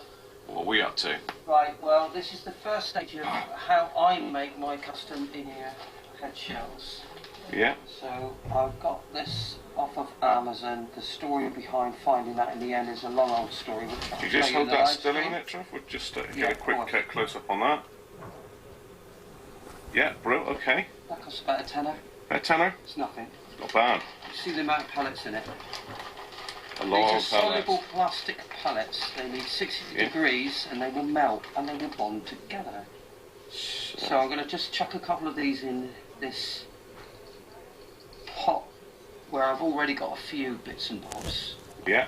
You'll notice that I've got a few different colours in there, and I wanted to show you how reusable they are because you can see there's some leftover stuff. So this has all gone tough as well. Earlier. That's all gone tough as well. Okay. It's just leftovers from other in-ear head shells that I've looked at.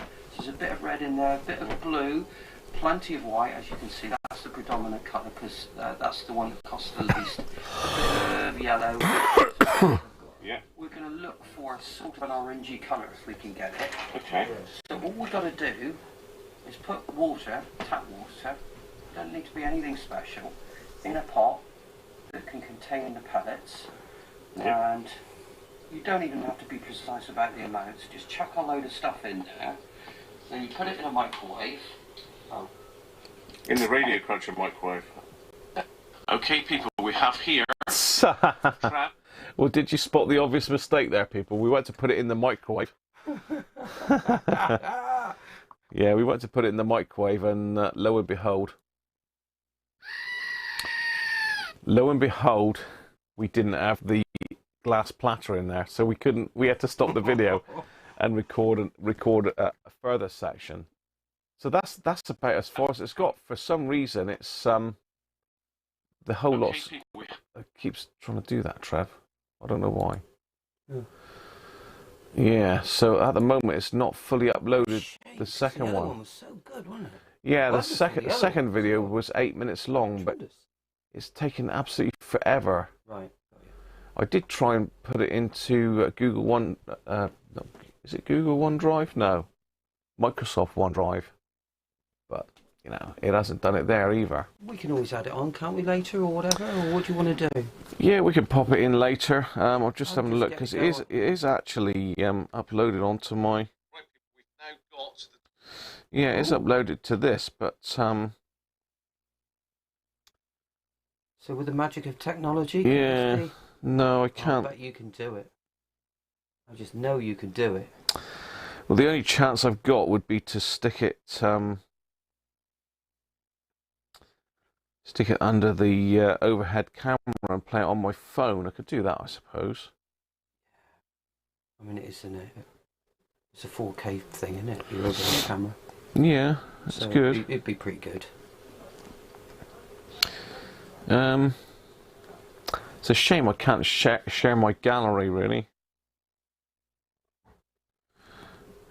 How are we going to do this then? In there and I thought, is this some sort of new Radiocruncher? Yeah. Right, people, we've now got the. Hang on, right, okay. Just trying to see if we can share this perhaps in the overhead camera. If I put the main microphone on, it might pick it up a bit better. It's a bit Heath Robertson, but at least we'll get to see it, won't we? Let's bear with me. Let's see if we can line this up. Where's my overhead camera? It's vital, there. really, isn't it? Yeah, we need It's to a see the vital part of process. the story, really. So let's get your glass out of the way there, Trev. Oh, thank you very much. Cheers. Cheers, my dears. Right, I'm just trying to line this up in the overhead camera a minute.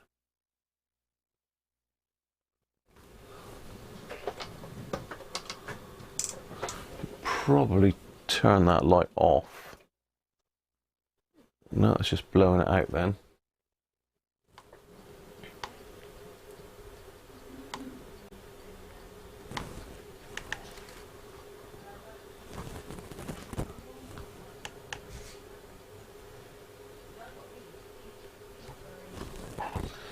Right.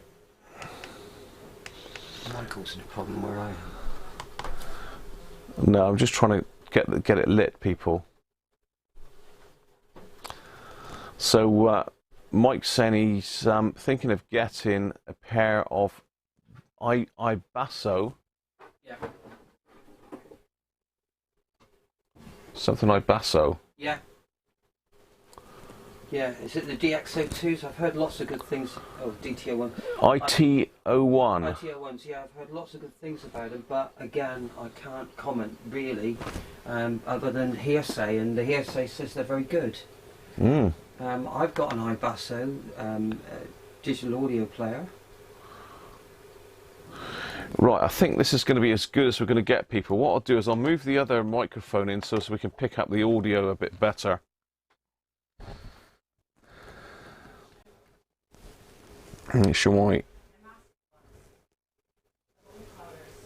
Right, let's see how this goes. So I'm just going to fade that in. So this is off of my phone where we recorded it now. Colour's not brilliant, but let's try it. Just mute my microphone.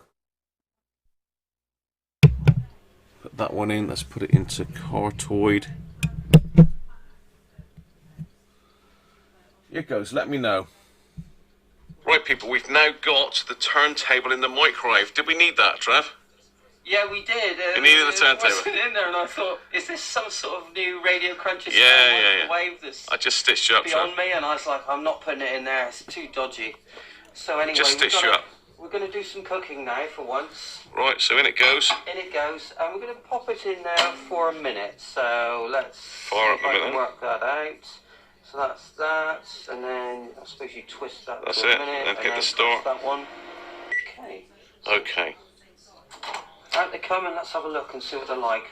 Obviously, it's very hot. It's glass and there's water, so it's really hot. So you've got to be a little bit careful when you take it out, even if it's only been in there a minute. So you got your oven gloves on, have you? Oven gloves on. Or a jumper, as it is. So, there you go, warts and all. You'll see it's all completely changed. It's all gone fizzy looking, and it's all sort of bonded together. But you can still see some of the translucent and original pellets in there. Yeah. But with the colours, a little bit goes a long way. So you don't need to flood it with colour. Yep. So now what we need to do is we need to get some very crude implements. So we can't work it by hand because it's too hot. So we just get some of my one. So what I'm going to do now is I'm going to try and make this into two separate bits, because obviously we need a left and a right shell. So it's all gone a bit sticky and tacky now, don't you? Yeah, that's right. And I can't. The trouble is I need to manipulate it, but it's like blue tack that's searing hot, and you can't get to it. So what you need to do is you need to grab it out Stringy. and start just trying to work it a little bit until it cools down. Basically, it is ready to sort of grab hold in about 20-30 seconds once you've got it out. Yeah. You're just blowing on So it. look, I can already touch it, and you know it's fine. Right, okay. It's surprising how quick. And you see, I'm just, you know, if you imagine just moving blue tack around, that's all I'm doing. Right. And depending on the finish I want, if I want a textured marble type finish like that, I can actually leave it like that. And that would create, you see the sorts of colours I'm already getting? Yeah. So I'm getting a bit of red, a bit of orange in it, and even a bit of black there. Tie-dye.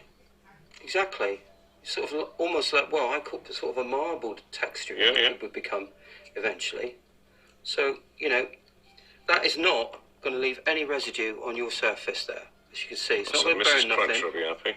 Nothing, no problem at all. Should be fine with that. So then we'll take this one out and we'll create probably a totally different colour. And again, I can already start touching it. These are £1,000 each, then, Trev, are they? To get a custom head shell made for your in-ear monitors will cost you £100 and upwards. This method that I'm using will cost you about 2p, and I'm not exaggerating. And is this something you can do for other people, or do you just do it for yourself? I have done it for other people. Yeah? And it's quite easy. I could even do it to your ears quite easily. Yeah? Yeah, because what people are worried about when they get custom in-ear monitors done is they have to have a gloopy material go into their ears. Yeah. That would be my concern. I think that someone's going to stick a load of silicone into my ears. Yeah, and then it won't come out, will it? And, no. And you'll have to go to the ED department to get it moved out. But you can see how solid that is. That is never going to melt. Let's just have a quick look at that then. Yeah. Looks good. Okay, so now let's put this in my ear. So if you bring your camera up towards my ear now. Okay, so here's Trevor's ear. So what are we doing now, Trev? We're looking at my ear, but we're going to fill it up with this funny little bit of plastic stuff that I've done. Okay. So we're going to shove this into my left ear, like so. And as you can see... So you're pushing it in then, really quite hard. Even though it's almost rock solid, I can push that into my ear. Yeah. And I can take it out that simply. It is totally safe to use, in my opinion. Okay, so what have you just done then? You just made an impression of your ear, basically, have you or not?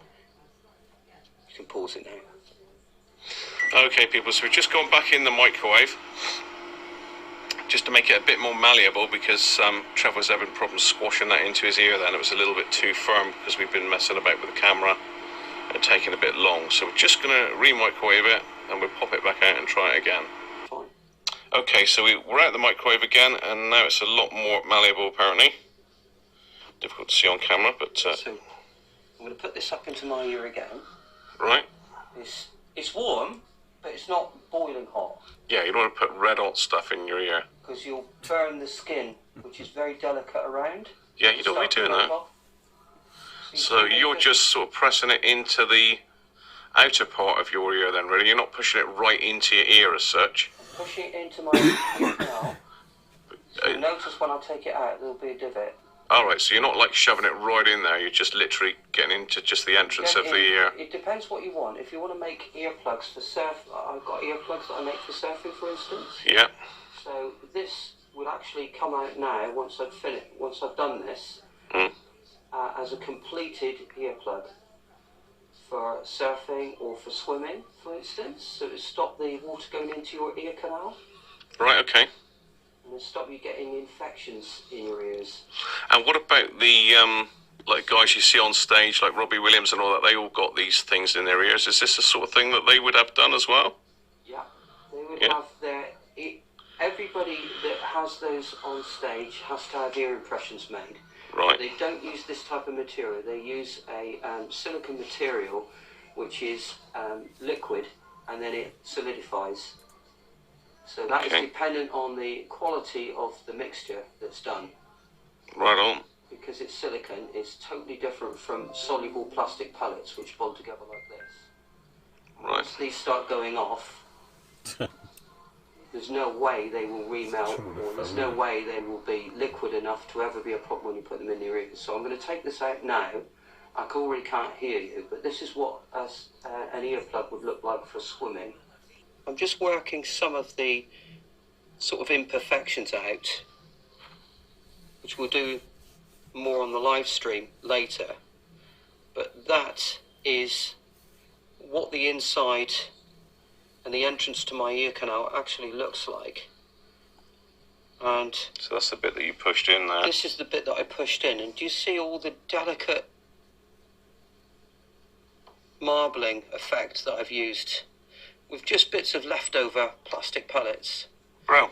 I've achieved that, and we'll put this back into my ear now, and I'll show you the sort of fit that we get. Go. To get the fit, you put it into your ear canal entrance, slightly to the left of the main part of the ear, then you twist and push in. And that's the fit after 1-2 minutes of work with it. Bro. So that's an earplug created in 3 minutes, I believe. Right then, Trev, so that's one done. We got one more to do off camera. Yeah? Yeah, so you can see a sort of a slightly finished product of an ear plug. I will be making a custom shell for an ear monitor, which is going to be slightly difficult, more skilled than that. But that is something that somebody. So that's can the produce. basis for it, yeah? But that is the concept of what we'll be doing, and that's how we start that shape. That's what it looked like as it came out. Yeah. And that's what it looked like pretty much before it went in. So these are the 3 stages there. All right, Trev. Well, join us then for the main video in a minute, and we'll show you how they've turned out. Well, there you go. Sorry about the the Heath Robinson camera there, but I will see if I can add that video in properly afterwards. But it's just, I don't know, it's about 1 gigabyte and it's just taking forever to upload to iPhotos. You bet your life if I click on it now, it'll be there, look, won't it? Still not there. Yeah, it's there now. Oh, typical. Typical, isn't it? It's actually there now, the video. So I'll add that back in. You don't want to see it yet again, do you? So let's pass you back to Trevor then, and he can let you know how far he's got with it. Let's just make this camera a bit brighter for you, Trevor, in case you want to use the overhead camera. Buttons don't seem to be working very well today for some reason. There's your main camera. Right, back over to Trevor. Okay, just going to plug this. Excuse me. Gun into. Is it over here? Yeah, if you go to the back one, look where the iPhone adapter is. If you pull that one out, the bottom one. The iPhone adapter one. Yeah. Oh, I see it. Shit, mine's red. Pull that one Yeah, out. you just got to be careful with your space around here. I know. You just got to be Trevor's mindful and move slower. I think is the answer. Is just to move a bit slower. Yeah. That was almost surely a goat-like moment there for me. Nearly. Nearly. Trev's just plugging in. You give me a lot of leeway. He's a plugging in. Great, and it didn't switch on, so that's good. Okay. Right, so what we're going to do now is we're going to start heating these up, and I better show you what they're going to go on as well. So you want your main camera, don't you?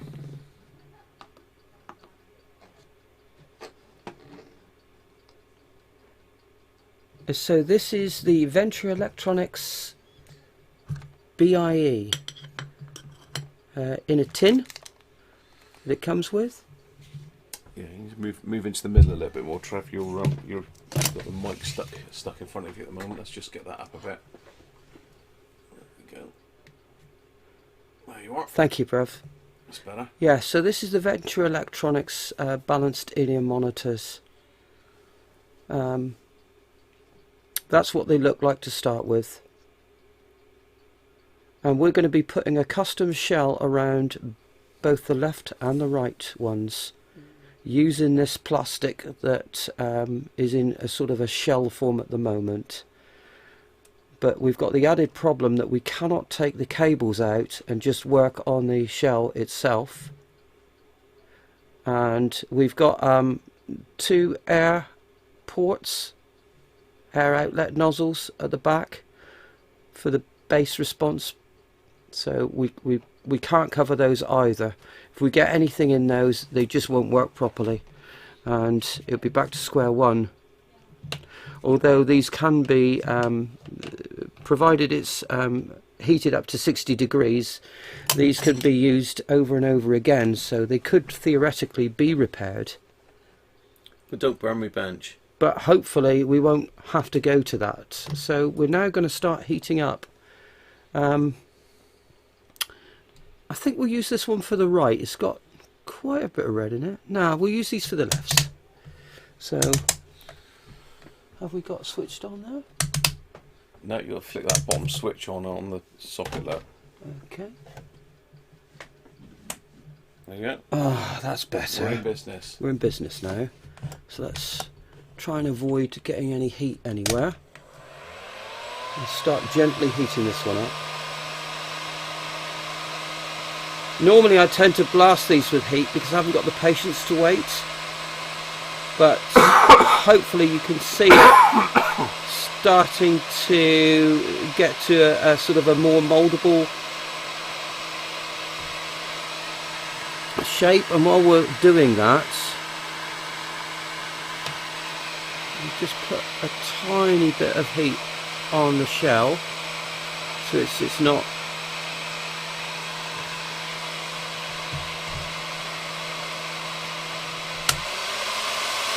yeah, I ran out of patience. Just giving it a quick blast now. I think you can hear it crackling. It's popping. Yeah, it's popping, so it's pretty hot now.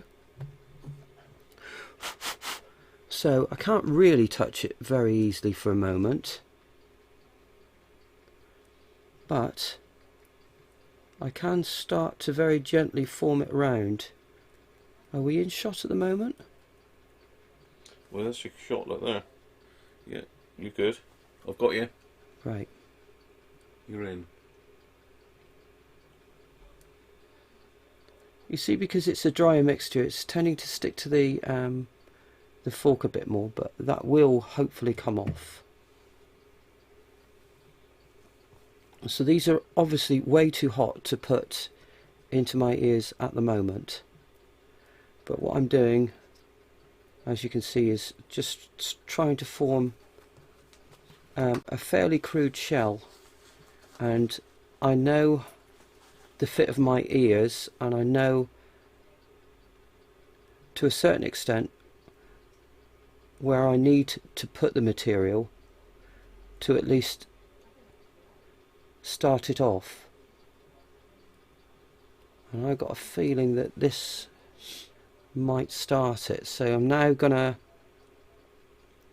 put this into my right ear and we'll see how we're getting on. These are down the ear design rather than a loop around the ear design, so these are designed to be worn straight down like earrings, I suppose would be the so I'm going to put this in my ear. Put your hat in the way, but let's take my hat off. Take your hat off. That's it. Right. And I'm just moving the material. Is that still hot then, Trev? No. Oh, right, okay. It's slightly warm, but it's still movable.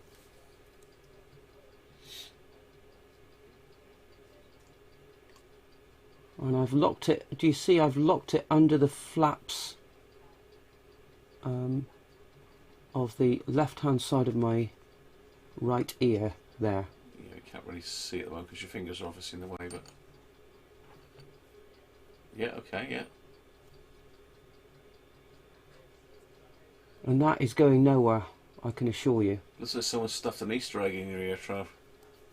So I can feel that, as far as I'm concerned, the entrance to my ear canal has got the tip, the ear tip where it needs to be. It's not been pushed too far in, it's still lovely and comfortable where it is, but I can feel that it's just like a glove around the left-hand side of my right ear. So I'm going to take that out now and have a closer inspection, and let's have a look and see how we've done. So I've got a little bit of work to do, as we can see here, cosmetically, because it's just gone around that ring. Yeah. And obviously it looks a little bit, do you see it looks a bit crude around here? Yeah. Can we see that? So as you can see, it's not uniform. It's by no means uniform, but these are all cosmetic And I don't suppose you can see, but within this marble effect, which I'm quite pleased with, Graham wanted burnt orange. It's not bad. And what we've got is sort of like a marbling of a burnt orange. I wanted it as Fiesta ST2. Yeah. No, Focus ST2. And I think what we've achieved instead is an Indian sunset, maybe? Possibly. But I quite like it. It's, from an aesthetic point of view, I can work on that. But for all intents and purposes, let's put this back into my ear. Where's his ear gone now? Can you get me? Find your ear. I've got your neck. There we go. There's his ear. For all intents and purposes, that is ready. That just needs cosmetic adjustments, which you can do whenever. You can do you can forever cosmetically adjust it. Just be careful that you don't fundamentally alter the shape of it so as it doesn't have a good fit into your ears. But that is ready. You could go out and take that for a run and that would never come out of your ears. We're going to do the next one now, and we're going to try this one, I think.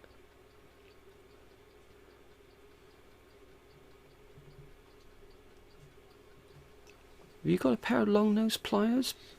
Yeah. Perhaps? Just there. Oh, thank you. Smooth jaw or serrated? Smooth, please. Thank you very much. That's lovely. That just looks a bit more professional, really. Comfort break. Right, so I'm going to now start applying some heat to these, and we'll get something on the left ear.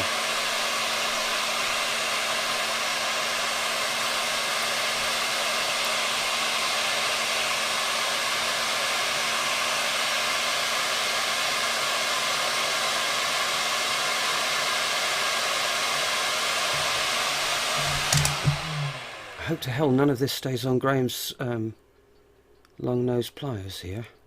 That would be disaster. As you can see, I'm sort of getting it off.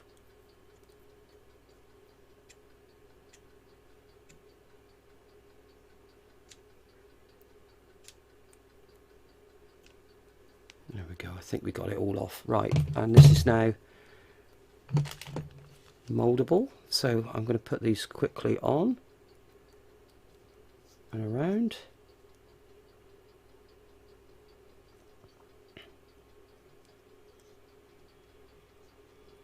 Because I didn't heat the shell up, they've not gone on brilliantly, but they're on.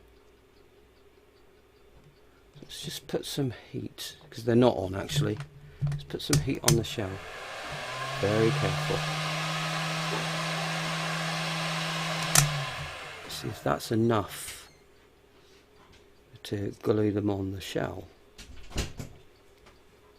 Again, this isn't the best material, this shell. So I'm going to now heat it up a bit more.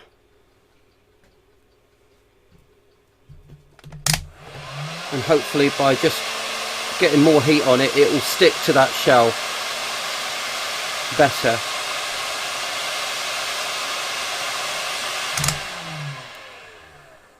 That's a lot hotter now. Just about hold that. I've just about touched that. So I'm a bit more confident. Yeah, it's a lot. It's adhered to the shell a lot better. What, than the other one? No, than what I did before, bruv. When you went out, I had a bit of a disaster, almost a goat-like moment, because it just fell off the shell, and obviously we can't have that, can we? That's absolute nightmare scenario. But it's stuck on the shell this time, and I'm just trying to be a little bit more finesse with it, because I've got that tiny bit more time to work on it, because it's too hot to put in my ear at the moment. So basically what this is doing then, it's just totally sealing the headphone to your ear, so you don't get any outside noise coming in, yeah? That's no, well, I wouldn't say that I've actually achieved that with these. Given more time, I could get some, because do you remember when I told you when I did the right ones, I said that I got them locked in on the left-hand side of my inner ear, yeah. of my ear, the flaps of my outer ear. but I hadn't really done anything to the right hand side of them, so I think with a couple more minutes work I could have got them sort of totally sealing. But they isolate pretty well, but there are other materials that isolate better, but these are definitely a good way of providing you with some isolation. So you're sticking them back in your ear now, are you? Yeah, I'm getting them back in my ear and just moving it around again. And as you know, my left ear is the problem. It's the one that the audiologists won't touch. Right. But necessity, being the mother of invention, got me this far, and I can show you guys how to make your own ear monitors now, perfectly safely, perfectly carefully, whatever design you want, for 2p. 2p? That's how much it costs. It just takes time and effort, trial and error. And now we have an in-ear monitor that is customised for my left ear, and we can now see the difference between the left and the right. Keep them still there. Let's go right in close. Alright, yeah, they are okay, so very very different, but they came from exactly the same pellets that were put into that pot at exactly the same time. I just worked one differently than the other one and came out with those results. Right. In terms of clearing up imperfections, these are now rock solid, as particularly the rights. So we'll just show you how we can clear up an imperfection on it. So I've spent 5 seconds over the glue, over the hot air gun. Did you see over the glue then, Trev? I did. Goat. Didn't even get that right either. I need another 5 seconds. Because like 2. and do you see we've started to move the mixed material away from the center ring. Well, you just covered over the base port or something, have you? Slightly, or? No, I hadn't, but it's a cosmetic thing. I mean, Oh, it right, will okay. not affect the sound quality of these whatsoever. So just but smoothing it out a bit. it's just making it look nicer. It's just making it look pretty. Right. Because essentially what you've done here is, okay, people might think I'm exaggerating, but you're creating a piece of jewellery. Okay. You're changing the basic design, and I wonder whether Mr. Venture Electronics is actually watching as we speak and lurking in the background. But you are creating something which is a pretty basic, cheap-looking design into something that you can make look as pretty as you possibly want. And the more you work on this, the nicer it will begin to look. And as you can see, we've already started, just making it look a little bit nicer, but we've not changed the shape of it at all. We're just cosmetically, and you can just do that whenever you get a spare 5-10 minutes. It's very therapeutic, but again, it won't, as long as you don't go like a bull in a china shop with it, it won't affect the initial outcome of what you wanted to achieve, which is getting yourself a pair of customs. If you're overzealous with it, the whole lot will come off, or you'll melt the plastic sheathing. I'm sure we've all done that before, haven't we, when we're working with electronic equipment. Heat shrink, or any type of wire or cables. When you're soldering, if you just put it that fraction too much, if you're just that little bit too impatient with it or in a rush, and then the whole thing melts and it's a bit of a disaster. If this whole thing melts, it's not too much of a disaster. Do you just start again? You can just start again. Just take it off, start again. So do a different colour. colour. Colours in it, Trev? Did you have some coloured chips? Did you at some stage? Yeah. So the multimorph stuff that you saw in the video comes with like packets of pellets. Yeah. And a little bit goes a long way. So what we've got in now is we've got like maybe 200 white pellets, 3 red pellets, 2 yellow pellets, right, and maybe a bit of black as well, just to give it a bit of a, because you wanted that burnt orange effect, so I put a bit of black in there as well, and there's a tiny bit of blue left over. Oh, excuse me. So as I say, I could keep moulding these forever and a day, but it's just a case of not putting too much heat on it and just gradually doing it. But there is no rush on that side of it, you know, because what you wanted to achieve, you've already achieved in seconds. Right. What we're doing now is basically titivating, isn't it? Yeah. Just making it pretty. That process, yes, I can make you a set of these, and I've made a set of these, and I've shown you guys that I can make a set of these in, what was it, 5-6 minutes? I can make a set of these in 5-6 minutes, but to get them looking really nice, yeah, it takes longer, which, you know, you're making something this nice, that's this effective for pennies, so spending some time with them, I think, is time well spent, basically.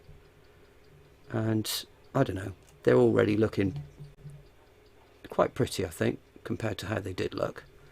And again, we'll put them in our ears, and we'll go back perhaps to the main camera now.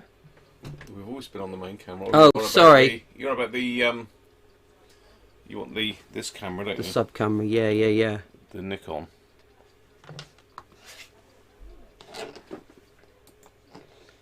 Okay, I can no longer hear you guys. I can just hear my inner voice.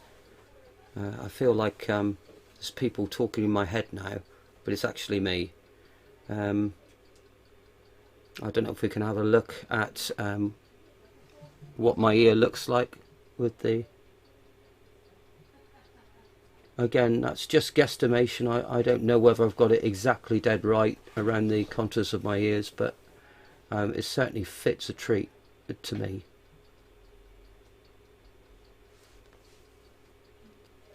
I'll take these out so I can actually hear myself, but I don't know, what did you guys think? It shows that, yeah, I do reviews, and I'm not got the skills that my brother has got. I take my hat off to him and you guys, but this is something I found that I could do, and as always, if you're interested in something, you tend to pursue it and you work at it until you can do it. And these balanced bonus in-ears from Venture Electronics, I believe retail about $20, but I have created custom shells for my in-ear monitors that are £800 retail, so I'm not afraid to use it on more expensive stuff. You've just got to be careful, but if you, like me, go out running, or you know, you go out swimming and you're worried about getting infections in your ears, or you know, you need some noise defenders perhaps, then you could consider this as a method for it. And you never know, you might get yourself a real bargain, and you'll make it exactly to your own spec. So I hope you've enjoyed that, and I'll put you back on to Graham now, and thanks for watching. Cheers, Trev. I'll let you clear up your bits and pieces. Yeah. And it still fits in the tin. Still fits in his tin. Just about. I'll see this one back out then. I'm hoping I haven't put too much residue on your pliers, but I managed to. Oh, that'll come off, Trev. Don't worry about that. Leave that. Yeah, it does come off. Yeah, I'll scrape that off. I think it's all off, to be honest. Yeah, don't worry. Excellent. Excuse me, people.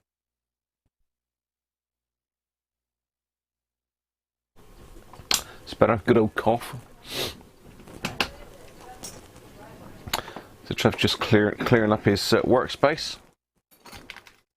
I actually did some work on your workbench. He did? Proper work. Amazing. I bet you didn't realise I had it in me. No, you never know, you know.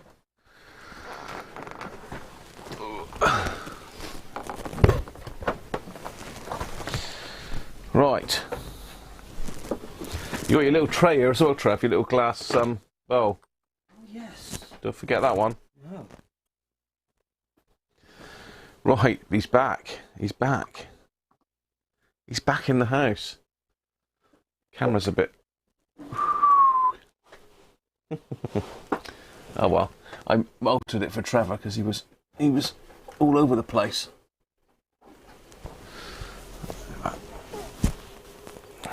Buddy. Right, back in the house. Hope you enjoyed that, people. Trev spent a long time sorting that out, so thanks, Trev. Appreciate it. Hi, Derek. You're just off now. See you soon, mate. And thanks for the card today, Derek. I got a card from you today, mate, so thank you very much for that. I haven't got around to doing my cards yet. Yes, Doug, custom lug bugs. Dave Roberts saying, thanks, Trev. Very good show. Harvey, welcome back. Hi, Harvey. I'm still here. I'm alive. So as I say, the video that we did, I just had to show it on my phone because it literally uploaded as we were showing it, which is sod's law, isn't it? So as I say, we've had a look at the Beolit 600 today. One I've restored and it's working fine. The other one, the on-off switch and the base pot, which are combined, are both jam solid. So I'm going to leave that to work its magic, hopefully overnight, and I might be able to get that one going again tomorrow. So fingers crossed. So that's pretty much it for today. I think we've been on, what's the time now? 7 o'clock. We went on at 4:30. 4:45, didn't we? So not bad. We're just over the 2 hours, aren't we? Cheers, Mike. You off? Catch you soon, mate. I've got to do my advent calendar. So we need to get the monster advent calendar in the house. So we obviously need a bit of a Christmas backing track for that, don't we?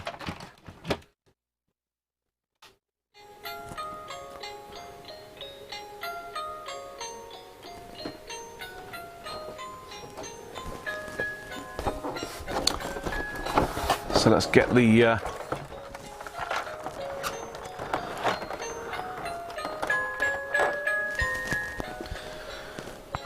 advent calendar sorted out. Let's make sure he's in my camera shot.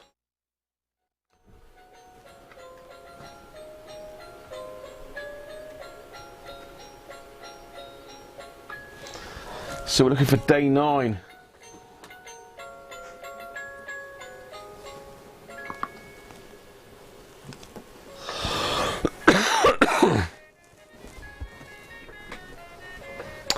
So, day 9.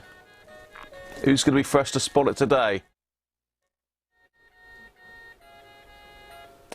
Our switchback needed doing as well. Okay, George. And the tuning dial. Switchback was okay. It did work, but just a bit scratchy. Anyway, come on. Where's number 9? Come in, number 9.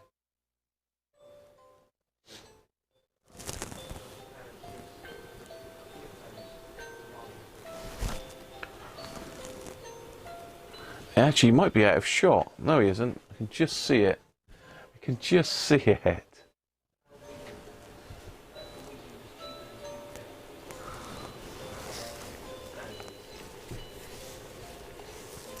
Anybody spotted it yet? Top, bottom, or middle? I'm not giving you clues, Mike. I'm hoping you can see the screen there.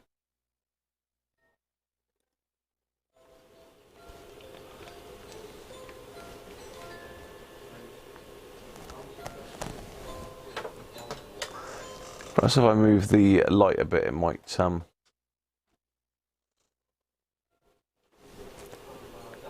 Christmas tree top. Theo's got it again.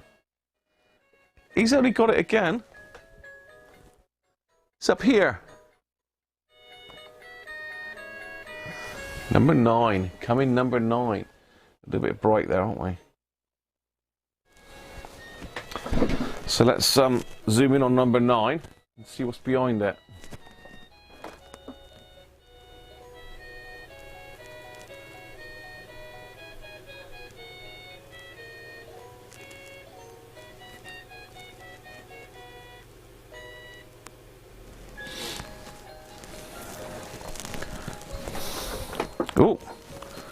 says whacking it with his chair.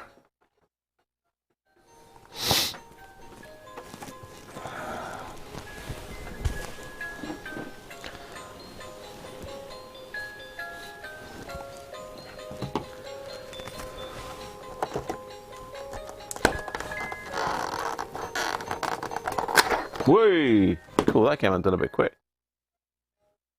Ho ho ho! It's a #1 posi drive, that is.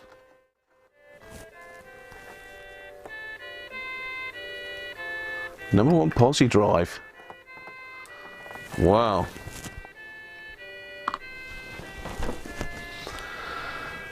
#1 posi.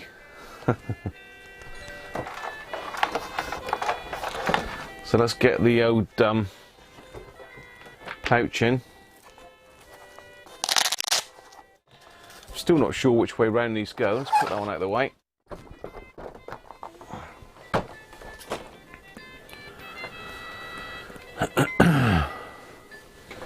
And then my main camera's all over the shop now.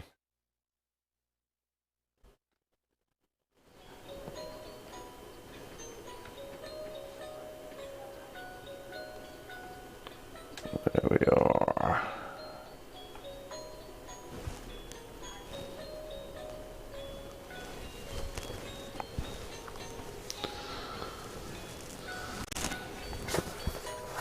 So that's what we got so far. I don't think that one goes in there, to be fair.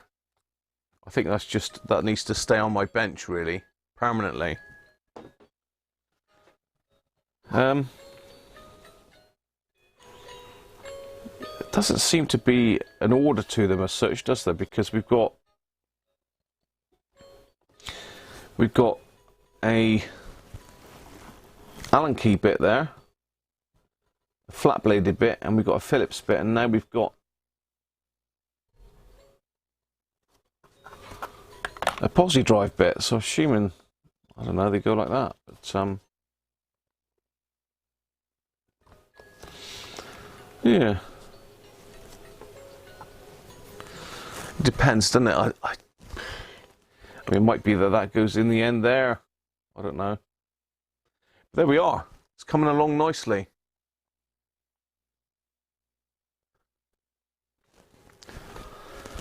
So we've got one of each of the type of bits now. We've got the driver for the sockets, the adapter, and we've got our main handle. That's going to give a fair bit of leverage, that one, isn't it? There's not a lot of screws that are going to stay in place with that one in your hand. You off, Harvey, are you? Cheers, mate. Catch you soon. Cheers, Harvey.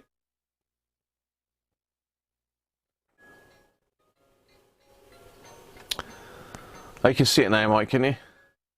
Right, sorry, mate. I didn't realise that. So, yeah, there we are. That's coming along nicely. We'll have the full set sooner or later. We'll have the full set sooner or later, people. So that's it for today. It's a little bit different with Trevor being here. I had to make the radio part of it a bit shorter, so I did sort of skip over that fairly quick. Didn't have time to mess about and get it fixed properly like I would have liked to have done. George knows I like to faff about.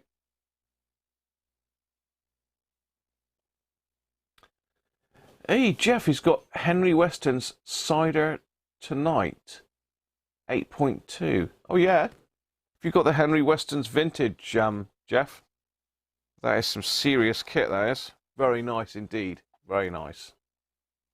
Cheers, Harvey. Cheers, mate. Cheers, Rob.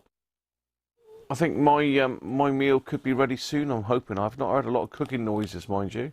Not a lot of cooking noises. Cheers, Rob. You off as well. Anyway, I'm off, people. Glad you've enjoyed that today. It's been a little bit different with Trev, which is great. Always like to welcome anybody that wants to come and have a go. And I did ask Trev if he wanted to do a headphones review or something, and he said, well, I'd rather do that. So, ideal. It's just something a bit different, isn't it? Anyway, I'll catch you all soon, and well, I'll see you tomorrow, if not before. Bye for now.